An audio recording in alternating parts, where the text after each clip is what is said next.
the throat. This is Cameron from Obnoxious and Anonymous. Welcome to this rather impromptu Blue Velvet live watch along. My guest today is Danielle. How's it going? Hi. It's going good. Well, you know what? I wanted to have you back on because our Mulholland Drive one got a lot of positive responses. People really liked us kind of talking about that film. So I had been flirting with the idea of doing a Blue Velvet watch along throughout the week, and I've had other people like Steve and all them on Twitter going, "When are you gonna do it? Let me know way in advance." And I was like, "I don't know this week. This has been an incredibly hard week on me." So I was like, "I don't know when it's gonna happen, but soon." And I wasn't planning to do it tonight, but I just kind of reached out to Danielle and I said, "You busy?" Because I might be up late again tonight. And so I figured might as well have some fun and talk about a movie that I rather hold dear and cherish very much. If I look exhausted, I am. It's been a long week for me, and I've gotten just very little sleep, maybe about 2 hours a night for the last week or so. It's been very hard to catch up. So if I'm able to be coherent whatsoever during tonight's watch along, consider that in itself a success. But how are you doing, Danielle? I'm doing great. Yeah. Pretty good. Just you want to trade you want to trade lives? I'll go hang out there in Utah. You come deal with my stuff over here. I'll come babysit your cute little boy. Oh yeah. Okay. So just so you know, if anybody hears any noise, Mr. C is here as well, and he's trying to get the wire out of his face. He hopefully will stay asleep and not wake up during the Frank Booth section of this film. I don't want his first words to be like Pabst Blue Ribbon, you know. I don't think we want to start him that young. No. Mr. C is many things, but I want to keep his soul as pure as possible and not have the doppelganger come out just yet. All right, so you know what? When we did the Mulholland Drive one, we did we kind of talked about the movie prior and sort of its history and all that.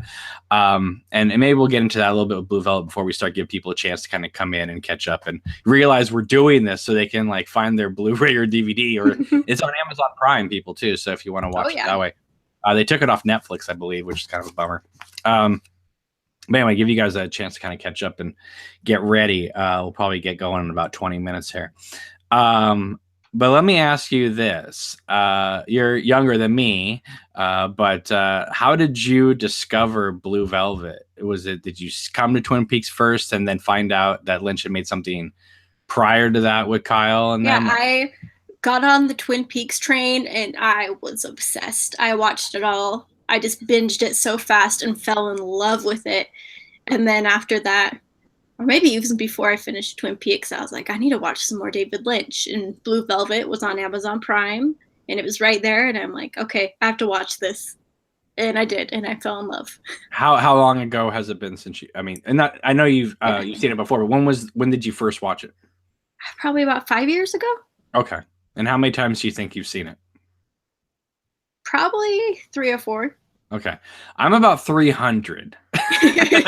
But that's you're the pro. Well, no, it's well, I'm older, but so let me give you my little history with this movie. So, you know, back in the 80s, it was a lot harder to, come across movies and stuff like that. And there wasn't a thing called the internet, so you couldn't just IMDb and find out everything, right? So, okay. I remember seeing as a little kid, Cinemax, this is back in the early 80s, having a commercial for Eraserhead. Now, I never saw Eraserhead on Cinemax, but I remember the commercial very clearly in my head. And I remember being, those early days of HBO where, the Elephant Man would be playing. And I never got past those first 5 minutes as a kid, because those first 5 minutes, the Elephant Man are like almost straight out of a horror movie. And then I remember borrowing my uncle's VHS of Dune, and I was like, oh, it's gonna be like Star Wars. It's not like Star Wars at all, and and so I found it kind of dull and boring when I was like a little kid. But back when I was in middle school, teachers were cool, and they could talk to you about all types of things, not like today. Back then people weren't so happy. But I remember a teacher telling me, oh, that movie's coming out, because we had HBO and Showtime and Cinemax and all that. And I remember this teacher saying to me, oh, this Friday, Cinemax, midnight, they're showing Clockwork Orange. Imagine them telling that to a seventh grader, like, oh yeah, check out A Clockwork Orange tonight. You won't regret it. I had a teacher tell me, oh, Peter Greenaway is the cook, the thief, his wife, and her lover. You gotta see that movie. But I had another teacher that told me that, this is back in the day, seriously, where like I was in middle school, and like on like a rainy day, right? They'd show like some silly movie, and they usually show something now like The Sandlot or Willy Wonka or something. Like I had teachers that would be showing us Terry Gilliam's Brazil. To a bunch of middle schoolers, or Monty Python Live at the Hollywood Bowl and stuff like that. But anyway, so I had a teacher that came up to me and said, well, if you like weird stuff, because I was watching things like Five Corners, which if you've not seen, you should definitely check that movie out. Heathers and things like that. This is back when they were first coming out. And he goes, well, if you like stuff like that, then you need to see Blue Velvet. Now, this is before Twin Peaks and everything, right? Because you need to see Blue Velvet. And I was like, what's Blue Velvet? He goes, well, let me just tell you. It begins with a guy who finds a human ear in a field, and it just goes from there. And I was kind of like, all right, cool. I'm kind of sold on it. But how am I going to get this movie? So this is really scandalous. But back in the day, you would get these sometimes in the mail, you get these like little stamps with like little movies on the stamps, and you would like mail away to join some movie club, and you get like 6 movies for a penny, and then they don't tell you that you have to buy like 5 more movies before you discontinue your membership, but you had to pay full price for those, or at least a limited price. Well, I for about 6 months decided to hoard all the lunch money that I would get from my family. And I would be buying VHS tapes on the side, because I would always get home when the mail got there. So I'd always be able to intercept the tapes. And so in 7th grade, I sent away for Blue Velvet based off this teacher's recommendation. And so it came brand new, and, my friend and I popped it in. And I remember like the first 5 minutes of the movie going, really, this is Blue Velvet? Like I didn't really know how to feel about it, because there wasn't a lot of dialogue in those first 5 minutes. It was mostly just visual and audio. But it's very much, okay, this may sound strange, but it's very much like Halloween and Nightmare on Elm Street, where you really feel like this is taking place in a real small town with real people, where there could be lightness and darkness behind every corner. And it just took a little bit, as the movie went on, I grooved to it, but it just took a little bit of time to get into the rhythm of the piece, because it was so new, and honestly, looking back, so young. But anyway, so it became like one of my friends and I, like one of our favorite films we'd watch. And then of course, when Twin Peaks hit the following year, it was just like, oh my God. So the people who did Blue Velvet are doing Twin Peaks, and the rest is history. But one thing I wanted to show is that back in the day, there was no internet. So I like mailed away, and I think you can find this online now, but I mailed away back. This is like still like so brand new. The revised 1985 draft of Lynch's script. Oh man. And so, I got this, legit, like from the Dino De Laurentiis company. And it's amazing because, you know, back then Lynch wasn't releasing deleted scenes. And let me fix my camera. So you know, so it was like a way of like reading, you know, I mean, you read the whole film. So like, you know, the movie with the deleted scenes, and believe me, there's even more deleted scenes that's even on the Blu-ray, because if you get the original MGM DVD of it, it had like a photo montage of deleted scenes, and there's a lot of them in there that are not on the Blu-ray, so they haven't found all of them yet. But anyway, reading the script is very interesting because you can see not only all the scenes they cut out, but also how Lynch would take maybe a long, lengthy dialogue scene and cut it down in editing to like 3 or 4 lines. You know, and so it's funny because like a lot of people just think that he just writes sparse, you know, sparse, is it sparsely? Is the word sparsely? Mm-hmm. And sometimes he does, but a lot of times he doesn't. Sometimes he writes like David Mamet, like just long dialogue scenes. And then whether they get on the set or in editing, they shape it down to maybe 3 or 4 exchanges, and then we're out. So it's like his writing and his finished films are sometimes 2 different works of art. It's very interesting. Man. So I just found that interesting just from a writer's perspective. Yeah, because you don't see that a lot in his like films, because it does seem like you get a lot of just very curt talking, just to the point. So I would love to read maybe he writes like that now. I mean, I haven't seen some of his recent screenplays, but if you read the screenplay for Blue Velvet, Wild at Heart, Fire Walk with Me, there's just a ton of dialogue through those films. And then like you'd see like, oh no, he just cut it down to like 2 lines. And sometimes he would go in there and shape it and be like, oh, let's lose this and that. But a lot of times it was just an editing. Let's just compact it down. Let's stretch this part out. So it's really fascinating. Anyway, I really encourage people to read it, because Blue Velvet, the script, and Blue Velvet, the movie, while it follows the same story, are 2 entirely different works of art. So definitely check that out. But another thing I wanted to share before we got started is a lot of people online talk about Fire Walk with Me and how divisive that movie was. And it was not divisive back in the day. It was universally just panned. All right. There was like maybe 5 people out there that was like, I like it. And everybody else was like, you have no taste. It's terrible. Now it's like, now everybody, I'm tired of seeing things saying Fire Walk with Me is an underappreciated masterpiece. It's not underappreciated anymore. I think it's pretty much like people seem to generally love it. So much so that I think sometimes they're overcompensating for the negative feedback. Like maybe they wouldn't be so enthusiastic about it if it didn't get that negative feedback so harshly. Like, we have to make up for this. Exactly. So anyway, back in the day, if you wanted to read reviews of things, there was no internet to go to. There's no Rotten Tomatoes. You had to do microfiche. You know what microfiche is, Danielle? Oh yeah. Okay. I do. Okay, I just want to make sure.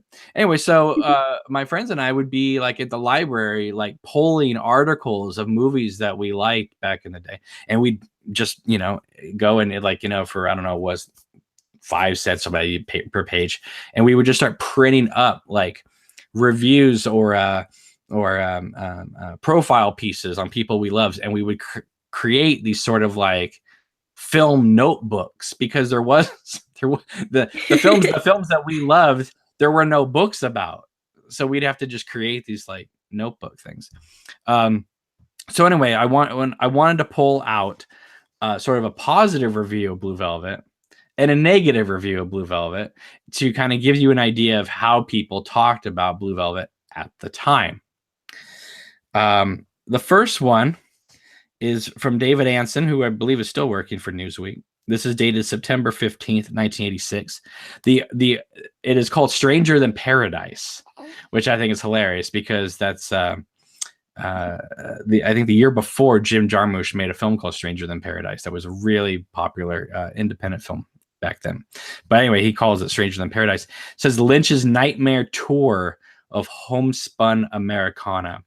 Now, I'm just going to kind of go through this one because I really want to go through the negative one because you won't even believe this negative review of Blue Velvet. Whether you agree or disagree with the writer's statement, the way sometimes it's not what you say, but how you say it, right? And this guy just is insane. But anyway, let's talk about the positive review first by David Anson. And he says, David Lynch's one-of-a-kind Blue Velvet opens with a startling series of images and gets weirder as it goes. First, we are lulled with a vision of homespun Americana, flowers, a picket fence, a fireman waving from his fire truck, a man watering his front lawn. Then the strangest begins. The man with the hose suffers what appears to be a stroke. As he lies paralyzed on the ground, a small dog drinks from the angry spray of his hose, which that's kind of funny because Lynch wrote that comic strip, The Angriest Dog in the World, right? Then it says, then the camera dives relentlessly beneath the placid green surface of the lawn, discovering in gigantic, ominous close-up a noisy army of insects. With this deeply disturbing juxtaposition, Lynch sets the thematic stage for the mystery to come, a story of the pure and impure, of innocence and evil, of the dark animal world that lives below the angelic surface of middle-class life. I like that. That's kind of cool. I love that, the angelic surface of middle-class life. Right. He talks about Frank and Dorothy, saying that their scenes are kinky, abusive, Freudian psychodramas. He says, anyone who knows Eraserhead will have an inkling of how strange Lynch's imagination can get. Lynch will never be everyone's cup of tea, but he is the real McCoy, a wondrously American combination of morbid obsession and true blue sincerity. Blue Velvet is shocking, but what gives us its power to shock is Lynch's aesthetic and his innocence. These are evil, real nightmares that seem to come directly from his hyperactive unconscious. His characters say things like neat and man oh man and reiterate the movie's motif of it's a strange world, isn't it? With no irony whatsoever. Blue Velvet is a guilty parable of sin and redemption and true love, in which Betty and Archie and Veronica archetypes are set loose in a hallucinatory world of the id, which I think is funny because that's sort of like an early Riverdale, reference, which of course is now being called, a variation of Twin Peaks, the show. And then he says, like Michael Powell's Peeping Tom, Blue Velvet will be attacked, argued about, and cherished for years to come. So that, that's pretty, good take on it, right? Oh yeah. And it's pretty truthful. All right, now let's get to the fun one. So this is a negative review of Blue Velvet. And let me tell you something. There's a lot of people who get negative reviews when they make a film, but you don't want to get one like this. Because this would be considered trolling today. But back then it was called a review. I'm going to actually read the whole thing, and it's 2 pages, but I don't want to miss any part of this. All right, so this is from the National Review, November 7th, 1986. The article is called Neat Trick, and the author is John Simon. And he writes, how long has it been since an American movie has garnered a harvest of laurels like the one being heaped on a piece of mindless junk called Blue Velvet? David Lynch's previous films were Eraserhead, a gross out for cultists, and the inept and contemptible Elephant Man in Dune. The inept. The inept. Or I can maybe understand Dune because of the editing of it, but Elephant Man? Yeah. True pornography, which does not pretend to be anything else, has at least that shred of honesty to recommend it. Blue Velvet pretends to be art and is taken for it by most critics, has dishonesty and stupidity as well as grossness on its conscience. that the film deals without much explicitness, but with maximal striving for sexual arousal, with sadomasochism, voyeurism, latent homosexuality, fetishism, and whatnot, would be fine if the goal were insight rather than mere titillation or shock. And though it makes no sense on either the psychological or the narrative plane, is indeed the writer-director's wish fulfillment fantasy. Blue Velvet pretends to comment on small-town American mores, add to this Lynch's primitive dialogue, jokes that are in most cases are not intentional, but are pathetic either way, poor staging of individual scenes, and garish cinematography. Oh my God, garish! Extravagantly praised in the reviews, and you have the archetype of a film in which mindlessness, pretension, and ineptitude vie for supremacy. Damn. Damn, that's harsh.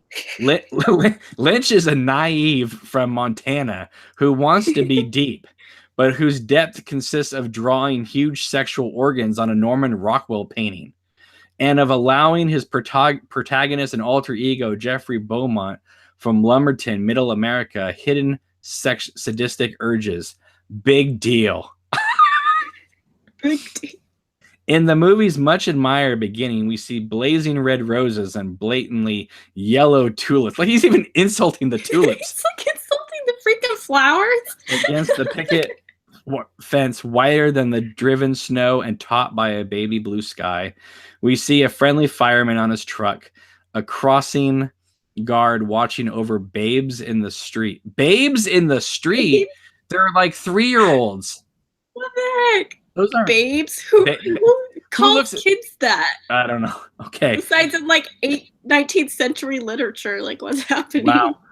Okay. Suddenly, Jeffrey's father, ideally hosing his front lawn, has an accident with the hose and keels over.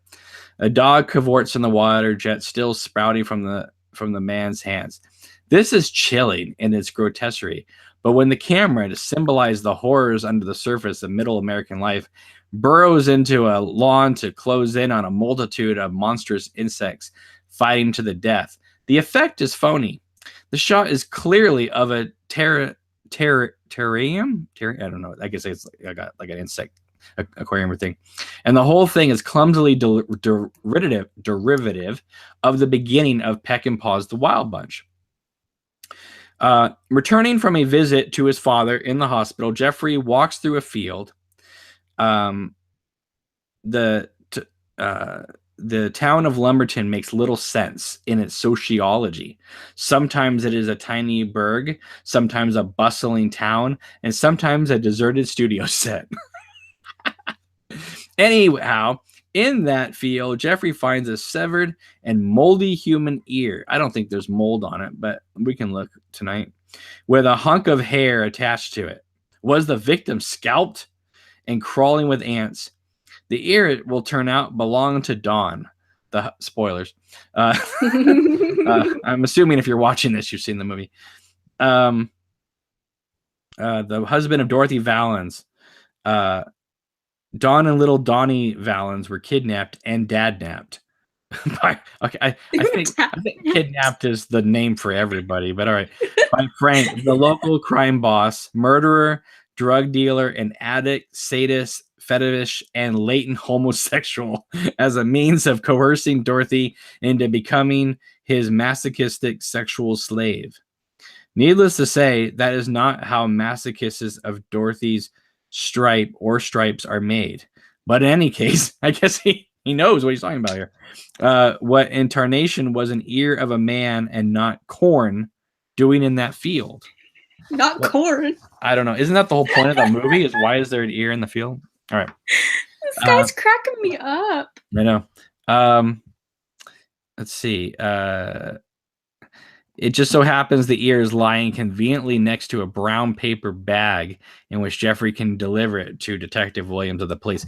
I will agree it is a little convenient. There's a little paper bag there, but I always assume that Frank just like had it in a bag and chucked the bag too or something. You know what I mean? Like, It makes sense. I don't think Frank's just walking around with an ear, you know?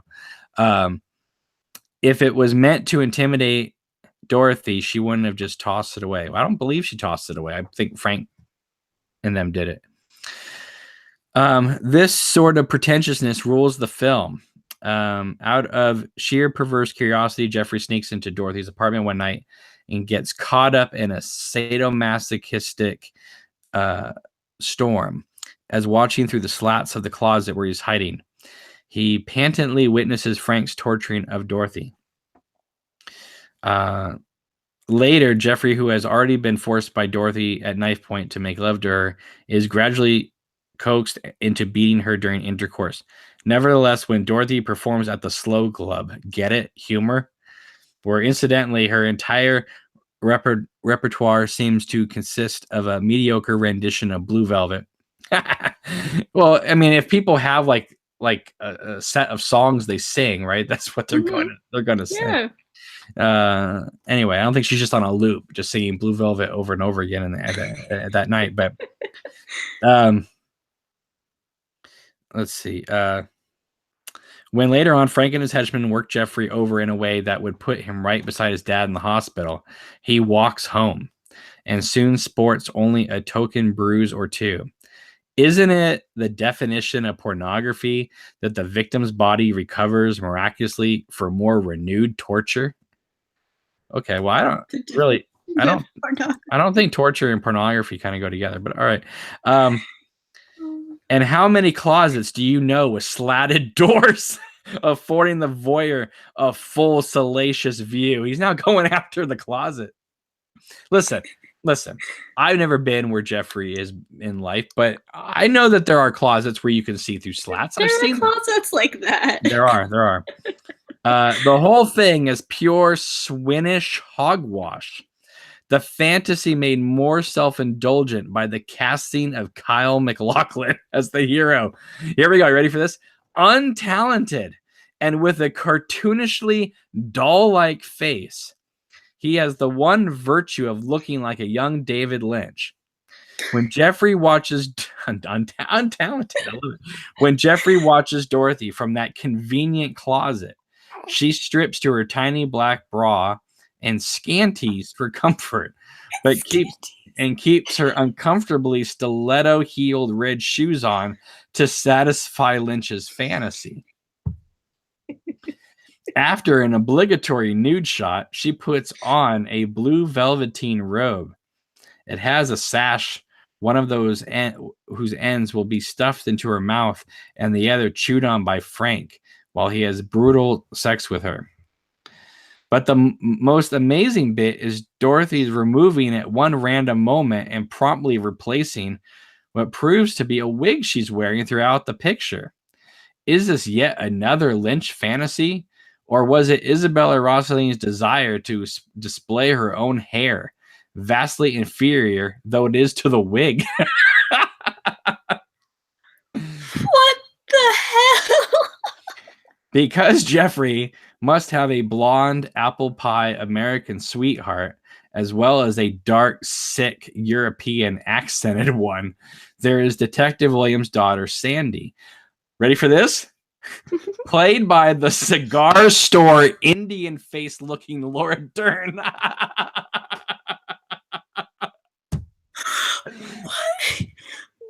is up? It's a guy writing this, isn't it? Of course it is. Yeah. But what's funny is if you watch the deleted scenes or read the script, you find out that Jeffrey isn't two timing. He's triple timing because he has a girlfriend back in college as well. I'm so glad Lynch cut all that part out because that's ridiculous. I mean, like it's bad enough he's cheating on Laura Dern with Isabel Rossellini, but then to know he's got a girlfriend a sweetie back home too.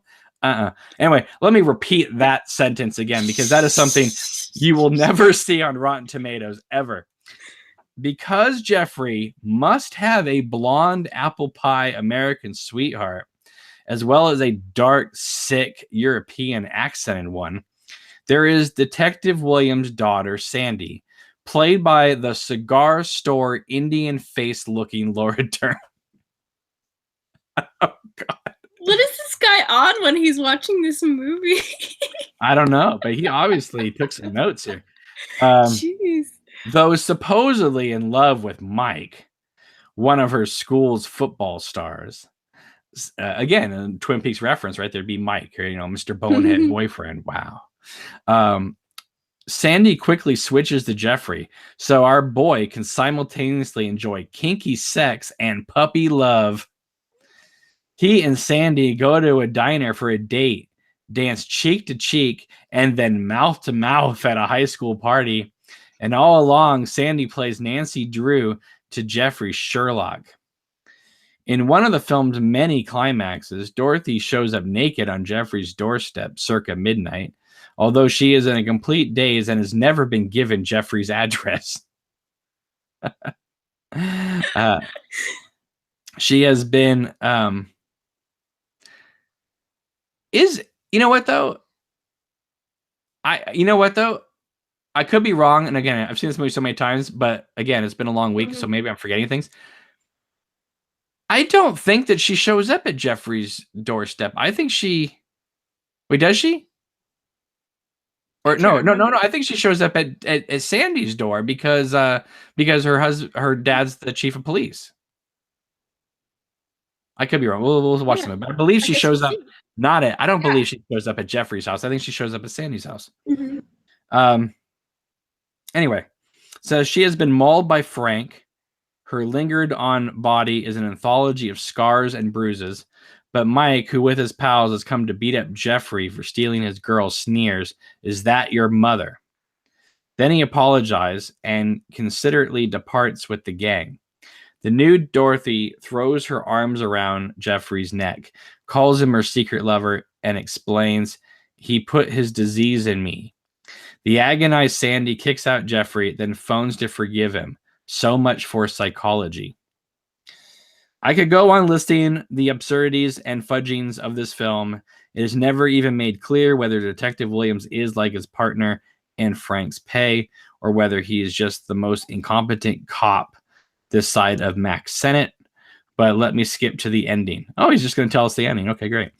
All right. While Dorothy, a fresh widow, completely cured of her masochism, is blissfully playing with her restored son, the newly married Jeffrey and Sandy, married? I don't get, okay, whatever.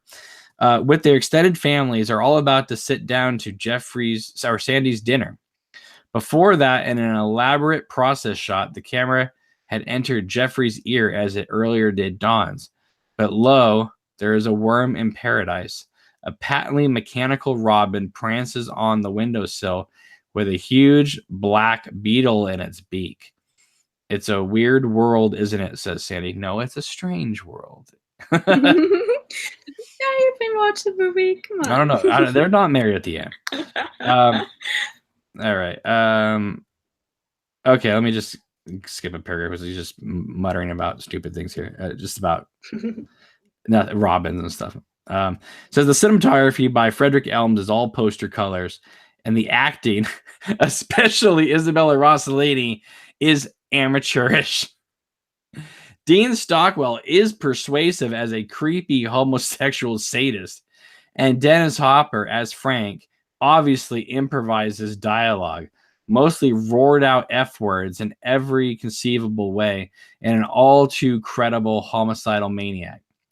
Otherwise, the only believable thing about this film is that the elevator in Dorothy's apartment, the out of order at the beginning, remains so throughout. Does this guy only like movies that are true to life? Does he not like fiction? What's his problem?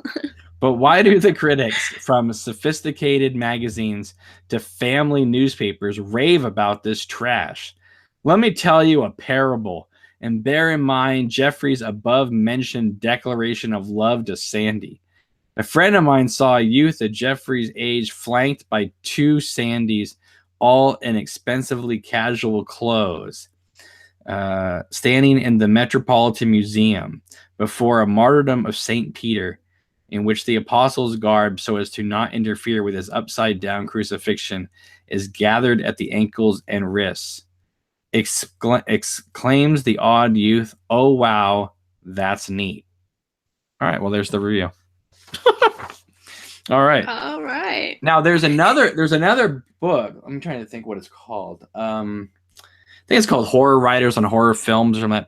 And listen, there's like a 30-page essay that this guy, I think his name's Paul Salmon, I think that's his name, who wrote this essay about David Lynch, and it is so fascinating. Now, I don't agree with it, but you know how sometimes you'll read like a persuasive paper or an essay, and you might not agree with it, but they're so persuasive that they may make you go, well, maybe they got a point here, you know.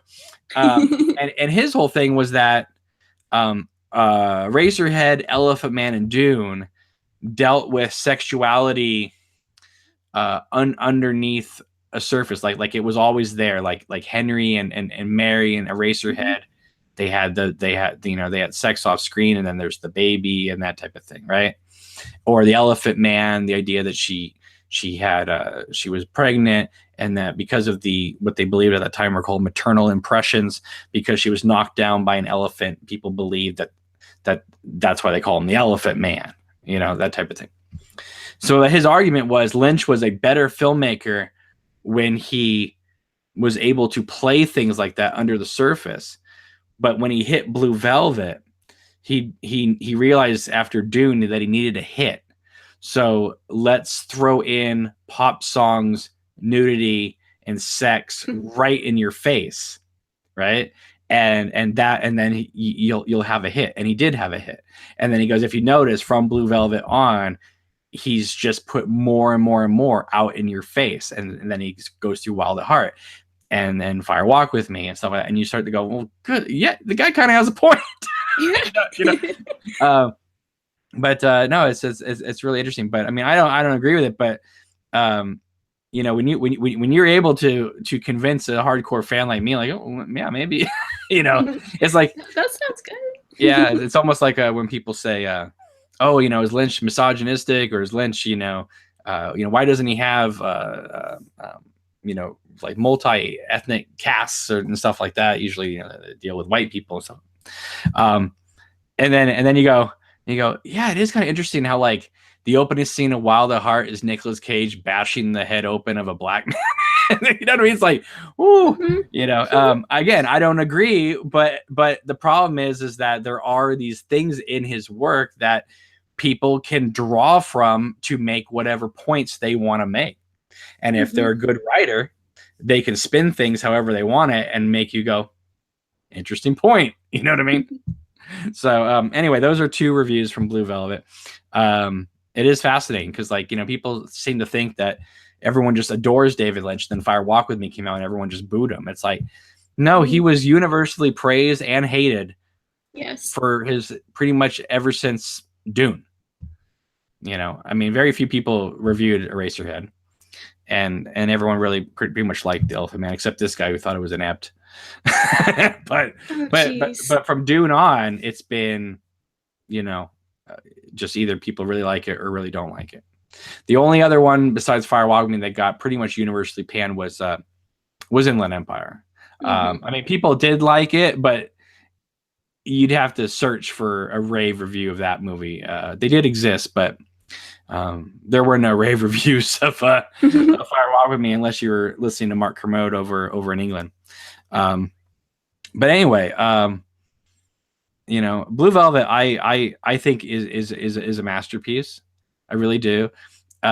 Because that movie was 4 hours long. They cut it to 2, and yet it's one of those all killer and no filler movies. Like you can't believe how much they packed into that 2 hours, and it breathes, you know, and it doesn't feel rushed, and it doesn't feel, you know, they're not sitting around for 20 minutes saying, is it about the bunny? Like, you know what I mean? They're actually like having conversations about things and stuff like that. So I'm not knocking season 3. I'm just saying that, like, he was much more tight back then, you know, whereas in the last, let's say 15, 20 years, there's that famous clip going around, like, who cares how long a scene is? I'm going to just shoot it however long. Well, back then he did care. You know, and so he's just kind of, as he's gotten older, I think he's just like, I don't have time for this. I'm just gonna do whatever the hell I want. But isn't that just older people in general, where they just get kind of like, well, I don't give a crap. I'm gonna do what I want to do anyway. But back then it was very much like, it wasn't like, well, I'm just gonna be Michael Bay or something like that. It was like his scenes were long when they needed to be long, they were short when they needed to be short, and he knew the precise timing, you know. Whereas I would say sometimes in Inland Empire and things like that, you know, yeah, I mean, like, do I like the scenes unto themselves? Sure. Does, you know, listen, I mean, like, you know, like the one I'm thinking about that everyone's been talking about recently is Candy swatting the fly, and Yeah. right. And that's the one that's where they showed the behind the scenes clip of him yelling about who cares how long it takes to, you know, how long the scene plays. Well, the thing is though, is like, is that a funny scene? Sure. Does the scene work unto itself? Sure. But if you were to make a film cut of season 3, that would be a scene that you would either shorten or take out entirely. Yep. Because you may enjoy the scene, you may, you know, think it's really amusing, but the ending of that scene does not depend on the length being that long. You know what I mean? It's like that it was long to be long. and I would argue there are probably moments in season 3 that are a little longer than maybe they were thinking they would be, just so that they could make sure they padded out each one closer to an hour long. I would say that's very much a possibility. Not for everything, but I think there are some moments where they said, you know what, you can have this be an extra 10 seconds because we got to get closer. We can't just have, you know, I was really excited at first when they said that they weren't writing it as 1 hour episodes. So I was really excited when they announced it because I thought we were going to have like some episodes be like 29 minutes and other episodes be like 75 minutes long, but they were all roughly about an hour. So, but anyway, how do you feel about Blue Velvet before we start? We got only about 20 people watching, but hey, thank you for joining us. This is rather impromptu to do it, but I mean, do you overall like Blue Velvet? I do. You know, it was my first Lynch movie, and I think it has a special place in my heart because of that. You know, it's I really enjoy it. I'm glad you mentioned that because you know, again, I'm kind of tired, so I don't know if I said this, but this was the first movie by him that I was aware that I was watching a David Lynch movie, because it was sold to me by that teacher of like, you got to see this guy's David Lynch's film Blue Velvet. So after I watched Blue Velvet and liked it, then I went to see what else did David Lynch do. And then I was like, oh, I remember that Eraserhead commercial. And I remember The Elephant Man. I remember Dune. You know what I mean? So, but Blue Velvet, even though I'd seen his earlier stuff, I didn't know that David Lynch had made that stuff until I knew I was watching Blue Velvet. And then when I went back, it all came together. But back then, let me tell you, it was so hard to find Eraserhead. You could not just go down to your local video store and get Eraserhead. You had to really seek that out. And I actually found Eraserhead at the video rental section of a liquor store. It wasn't even like, you know, they didn't have Blockbuster back then, but you know, sometimes the liquor stores would have like a few, like, you know, 20 titles to rent from. And I remember being in there for something. I don't know what it was. Maybe someone in my family had to buy some wine or something for a family get together. And I remember just going over to the 20 tapes so there, and I was like, Eraserhead. I've been looking for this movie all over the place. So, and I remember getting it home and being very disappointed at first in that film because I'd grown accustomed to Blue Velvet and Wild at Heart and Twin Peaks. And so I grew accustomed to David Lynch's style mixed with the Badalamenti music, you know? And here's Eraserhead that doesn't have that kind of music and stuff like that. So it took me a while to kind of get into Eraserhead, but obviously I love it now. So anyway, let me go to the chat and let's see who's here. And let's see here. Tony's here. Stephanie's here. Gary's here. Tony says, I saw it first in 97. Lost Highway is my first. Then I saw Blue Velvet and Wild at Heart back to back. Let's see. Daniel says, I only missed a few minutes and already a Brazil reference. Great way to end the night. Gary says, I saw the Blue Velvet trailer on a rental copy of Commando, the Schwarzenegger film, in 87. Went straight back to the video store and rented it. Daniel says, I saw Blue Velvet when I was young and we first had cable. Let's see.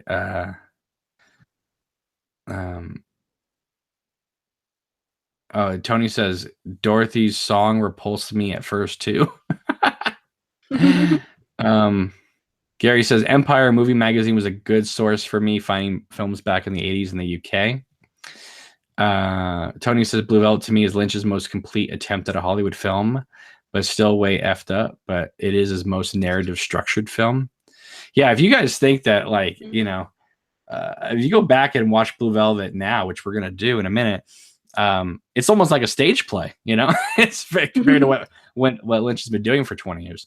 But that's what I like. To me, I was telling Danielle before we started that, obviously, I mean, I like most of his films, but I think that where he hit his creative stride, to me, was completely the Blue Velvet to Fire Walk With Me chapter, that 86 to 92. Now, don't get me wrong, I love Eraserhead and his later films and that type of thing. But if you want to just look at a perfect style and substance melding, it's Blue Velvet, you know, Wild at Heart, Twin Peaks, and of course Fire Walk With Me together. I think that is where narrative, where realism and surrealism walk hand in hand, and none of them step over on top of each other. They work together. Whereas in some of his other films, again, I'm not saying it's bad, but the surrealism obviously takes over. And that may be great for those films. But for me personally, I just love the when you're walking side by side, because that is surrealism. As long as you're creative and know what you're doing, well, anything can happen. You know, you can make it work. But to do realism and surrealism together, that is a tightrope balancing act. And it was so amazing to see him hit grand slam after grand slam over and over and over again with that style. So it's interesting. I completely agree with you on that. I think that era of Lynch is really when he came into himself as a director. I think all the movies he'd made before that were kind of, none of them were I don't know, they were all very different from each other. But once you get Blue Velvet and on, you get David Lynch full formed. He's figured out what he wants to do, and you see him trying to recreate that throughout. And you know what? And it's funny because I think, hello. oh, he's gonna start crying. All right, sorry. But what's interesting is that it's almost like Blue Velvet is like the film that he's been chasing the dragon ever since. It's like every film in a way is almost like a redo of Blue Velvet, almost to the titles: Blue Velvet, Twin Peaks, Lost Highway, Mulholland Drive, Inland Empire. Like it just, you know what I mean? They just have that same. He's just trying to find that same structure. He wants that again. But he doesn't, because he fights that structure ever since. You know, it's kind of funny. So I'm sorry if my son starts crying in the middle. Hopefully he doesn't cry too much. But he's getting ready to party, because he's a vampire. He likes to sleep all day and party all night. And he's been keeping me up from about 10:30 at night till about 5 a.m. every night. So I figure if I'm going to be up, because he wants me to be up, then let's watch Blue Velvet. So not him, of course, me. I don't want him to see Indian cigar store looking Laura Dern. So that's all right. Daniel says, wow, the National Review guy was really mad. Eric says, National Review guy needs to tell us how he really feels. Yeah, Gary says Dorothy shows up at Sandy's house. That's what I thought. Because at first he probably got confused, because there's that cutaway that when they go inside the house, and he probably thought that they moved somewhere else or whatever, but it's that house. Gary Norris says, yes, Eraserhead was impossible to find in the UK. So yeah. All right. Are you ready? I'm ready. Let's do this thing. So we're gonna start. I don't know how you guys are watching it. I'm actually streaming it. So we might be a little bit off from each other because we're all in different regions, but we've seen Blue Velvet. Come on, guys. We'll know what we're talking. On Amazon Prime. Yeah. All right. Good. So are you ready, Danielle? Yep. All right. Let's start this. In 5, 4, 3, 2, and 1. Hit play. And all right.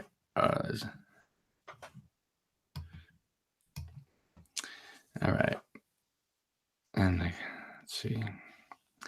Now it's funny, this DEG logo, this was not a company until Blue Velvet was made because Dino De Laurentiis was going to sell Blue Velvet to a company and nobody wanted to buy it. So they had to create their own company to release it. Listen, this is not going to be like a critical thing. This is going to be just praise of love commentary. But I love these opening credits so much because they're maybe my favorite David Lynch opening credit. First of all, the handwriting style in the cursive is so classy, right?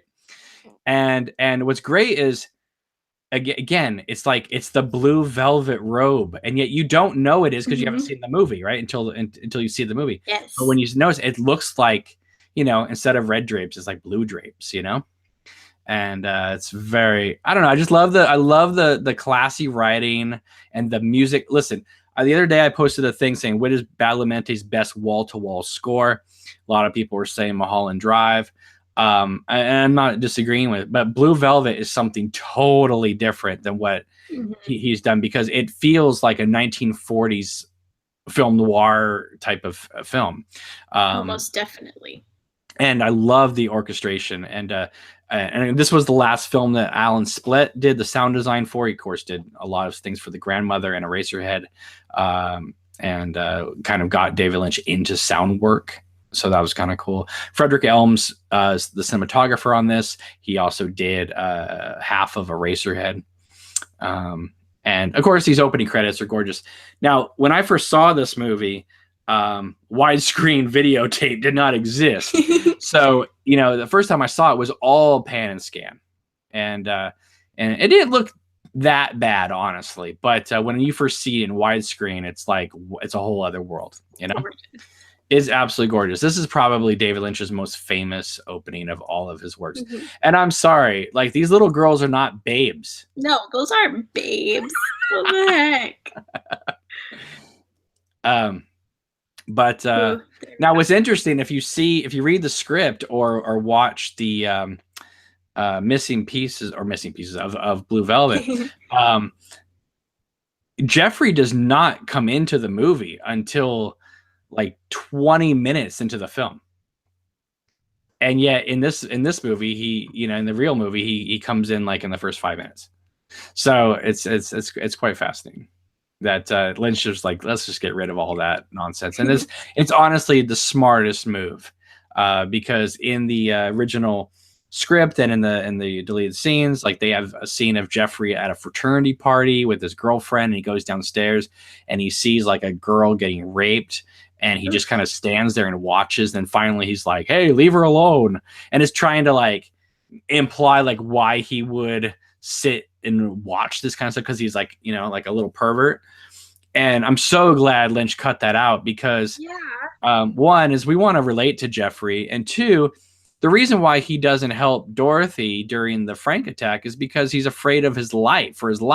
Yeah. Whereas if you saw the full cut of this movie or like you read the script, it feels like he's getting off watching Frank abuse Dorothy. And that is not how I want to think about Jeffrey Beaumont in this movie. Hell no. No. It needs to be where he's fearing for his life. Don't you think? Oh, yeah. Yeah. So anyway, I would feel uncomfortable if it was the other way around. Yeah, I agree. I think it's... Yeah. So here's the part where the guy was complaining about he felt this was a bug aquarium. So anyway, this again, a Lumberton, and then we got the power lines over there, which is kind of cool. And it's kind of funny because this was filmed in North Carolina, but this is supposed to be Washington State. So this is again the precursor to Twin Peaks, and Fire Walk with Me is the Laura Palmer prequel, but to be honest.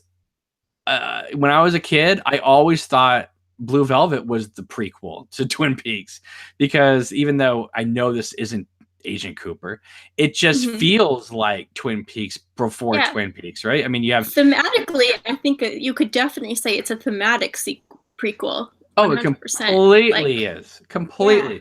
I mean, you're talking about, you got the diners, the lumber trucks, the small town, the drug cartel, you know, the teenagers, where none of the girls are wearing pants in this movie, by the way. I have to say, when he pulls up to Sandy's high school and you see all the high school girls wearing long dresses in 1985, it's like, so I always thought, the way I always looked at this was, it's almost like David Lynch's tour through the decades.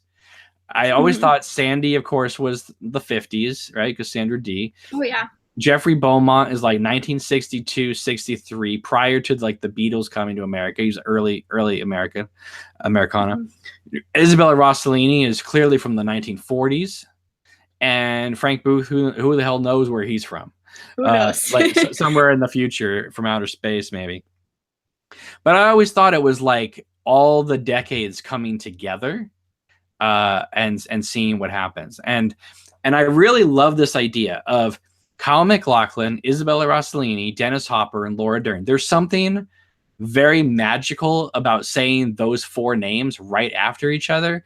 It's almost like Blue Velvet is, I kind of call it a quartet film. You know, you take any of those four characters out and this movie does not exist. They have to be there together. And I love the fact that he's like, he's already throwing rocks at bottles, which is really funny. This is borrowed, or at least, David Lynch was inspired by I believe it was a Buñuel film from like the early 20s. This is where Jeffrey Beaumont looks over, goes through like some weeds in like 5 seconds and finds a paper bag. But it makes sense to me, because I always just thought Frank dumped the ear and just threw the bag, you know? Yeah, that makes sense. And there's so much litter all around. I'm sure that it makes sense that there'd just be like a bag there, even if that isn't where the... See, I am impressed that he was able to make North Carolina look like, Washington State.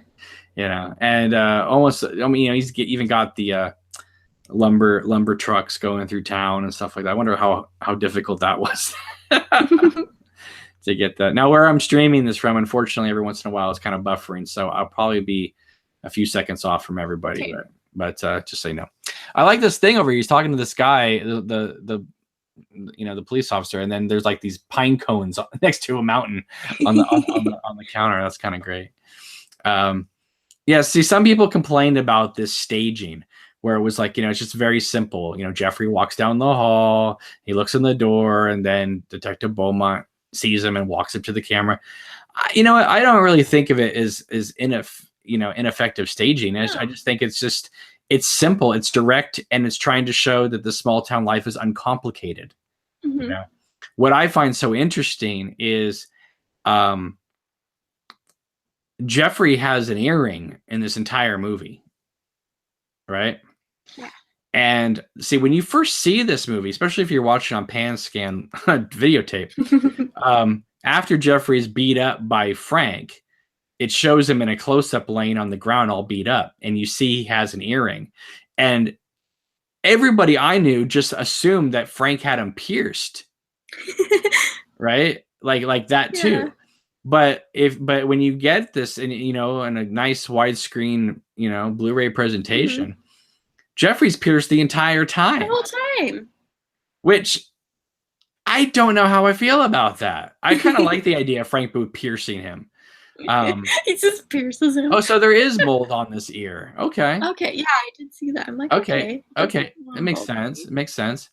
I love this though, where he says, "Looks like the ear was cut off with scissors," and then it just cuts to the scissors. That's fantastic. This is like a 1-2 punch of David Lynch effective scene changing, because it cuts to the scissors. showing everybody combing the field. And then this is one of the greatest transitions ever, because it's effective and it's clever, but it's not silly. The camera goes to black, and then Jeffrey opens the door, and again, letting light in, and he comes down like almost like Michael Myers down the staircase. But I adore it, because you can get clever with transitions. I mean, look at like Ang Lee's The Hulk, but this is that thematically that makes sense, right? A fade to black, and then a door opens from the blackness to reveal light, and with your hero at the top of the screen. It's very, it's very cool. And of course, there's all these pans down to the TV. Now, Jennifer Lynch actually shot a cameo for one of these TV shots, but it was cut, but it's in the Blu-ray and the deleted scenes. I always love, here's a precursor to the fat lady in season 3 with the little dog. If Lynch gets anything right in this movie, and he gets a lot right, in my opinion, it's these walks down the sidewalks, because this is small town America. This is what it feels like to walk down I wouldn't say dimly lit, but it's just a street, and he's just kind of taking a stroll through the neighborhood. And sometimes I don't really care like about a story, even though I think Blue Velvet has an amazing story. Sometimes I just love the fact that there's a time and space being shown, and you feel like when you're watching Blue Velvet, you feel like you are in Lumberton. Yeah, you're like, this is small town America. This is what everyone does. This is right, and that's why I kind of compared American it dream. to Halloween and Nightmare on Elm Street and stuff like that. Even though it's a completely different type of movie, it still is a portrait of small town America, where people's secrets and lies are hiding true horrors.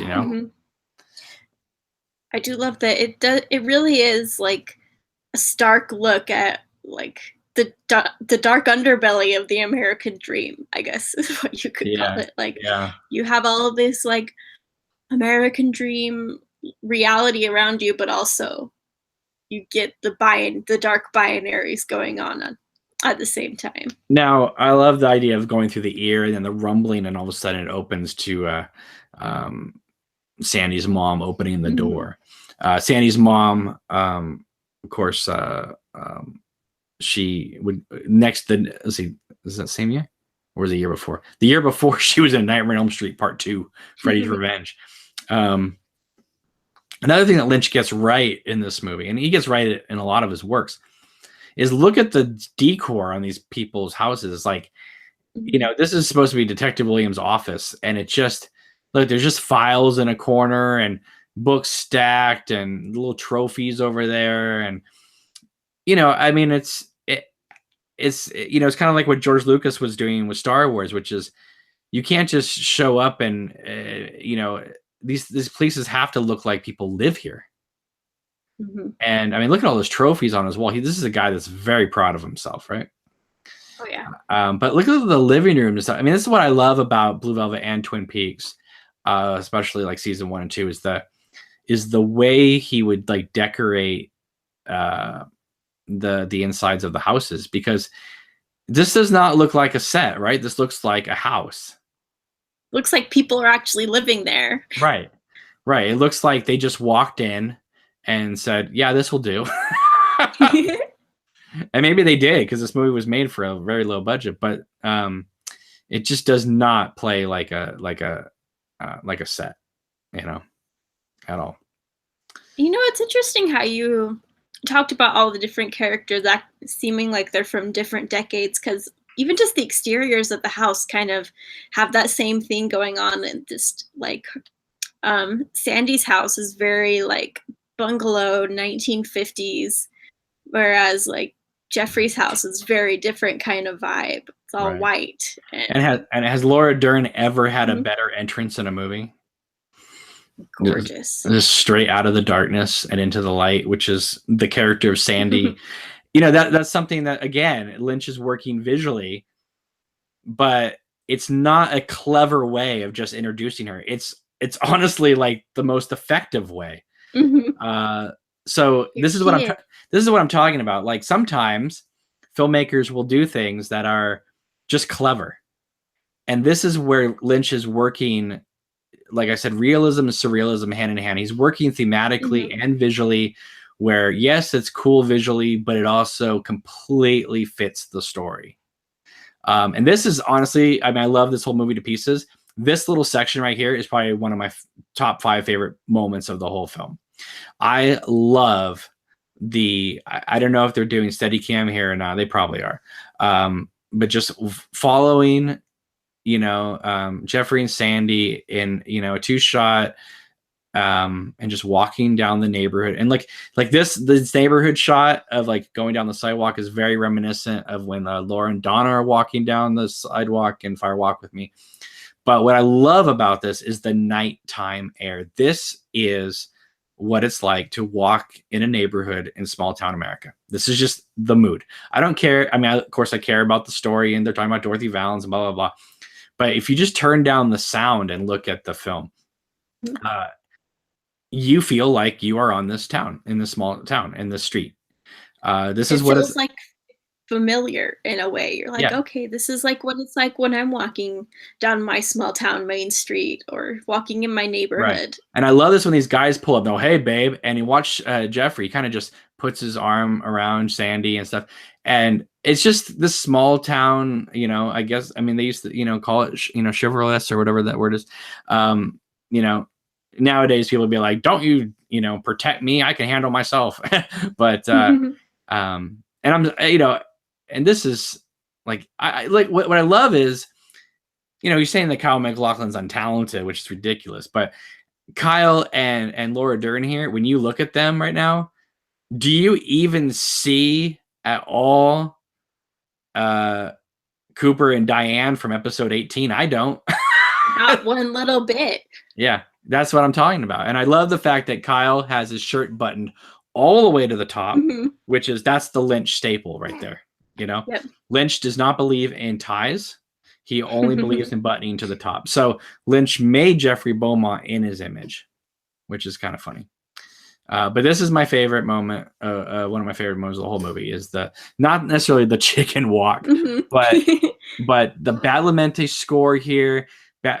Cooper, Jeffrey Beaumont. Sorry, I'm tired. Jeffrey Beaumont talking about his friend had the biggest tongue in the world, and it's sort of a silly thing, but she's like, what happened to him? And he's like, I don't know. He moved away and all my friends are gone. And it's this feeling of, that's what happens in a small town. People stay or they move away.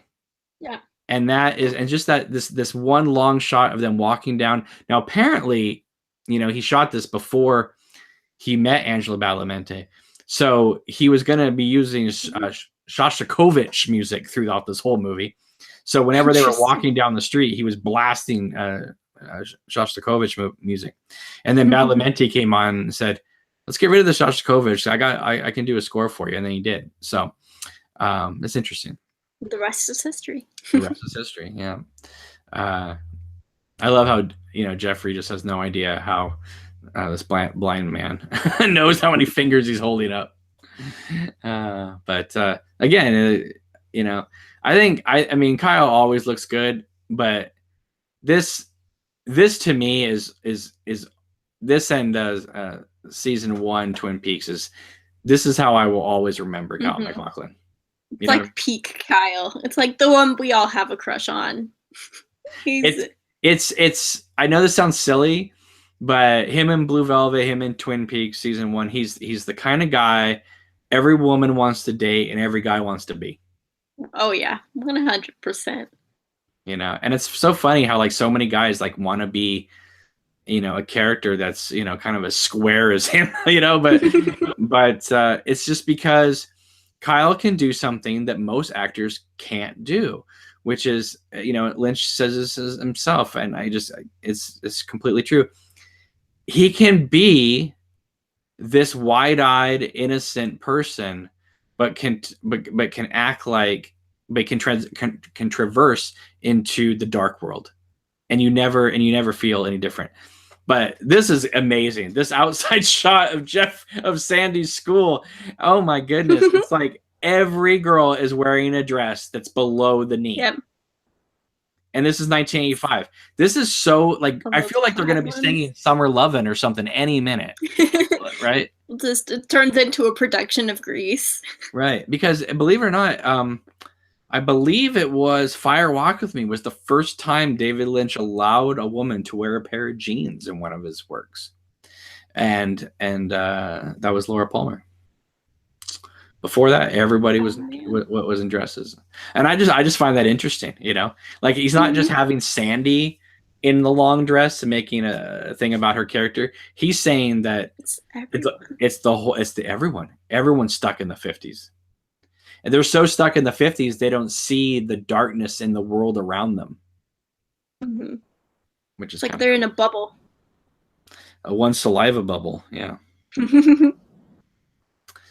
I'm sorry, my movie keeps freezing, so just let me know where you are, and I'll keep talking. Okay, yeah, I just have it. They're in the diner. Oh, okay. I'm still at the school. Let's see, and he's planning about bug spraying. Yeah, and I love the fact that the apartment. They start talking about Jehovah's Witnesses and stuff like that. It's like, I like how Lynch throws in a little dig there. You know, like, you will be a Jehovah's Witness. I got some Awake magazines for you. It's like, oh, it's hilarious. There we go. He'll be. And all the girls, all the girls at the school are just like, he is nice looking. Yeah. That's hilarious. You know, and she's like, don't say anything to Mike, all right? I'm going to be hanging out with this other guy. Oh, that's hilarious. I should get some of these, try to find some of these local actors from Blue Velvet, get them on the show. You should. Because everyone's talking about, amazing. Everybody talks about Twin Peaks. I love Twin Peaks, but, you know, I'm sorry, but Blue Velvet is rocking good news too, you know? It really is. It really is. It's perfect Lynch in my opinion. I love Jeffrey and Sandy together. I love it. I think they just look perfect together. And yet when they were in really episode 18 together, I don't think Cooper and Diane look good together. No. You know, to me, okay. But I gotta tell you, I don't know. It's weird. It's not just the red hair or anything like that. But when I look at Jeffrey and Sandy in the diner, right?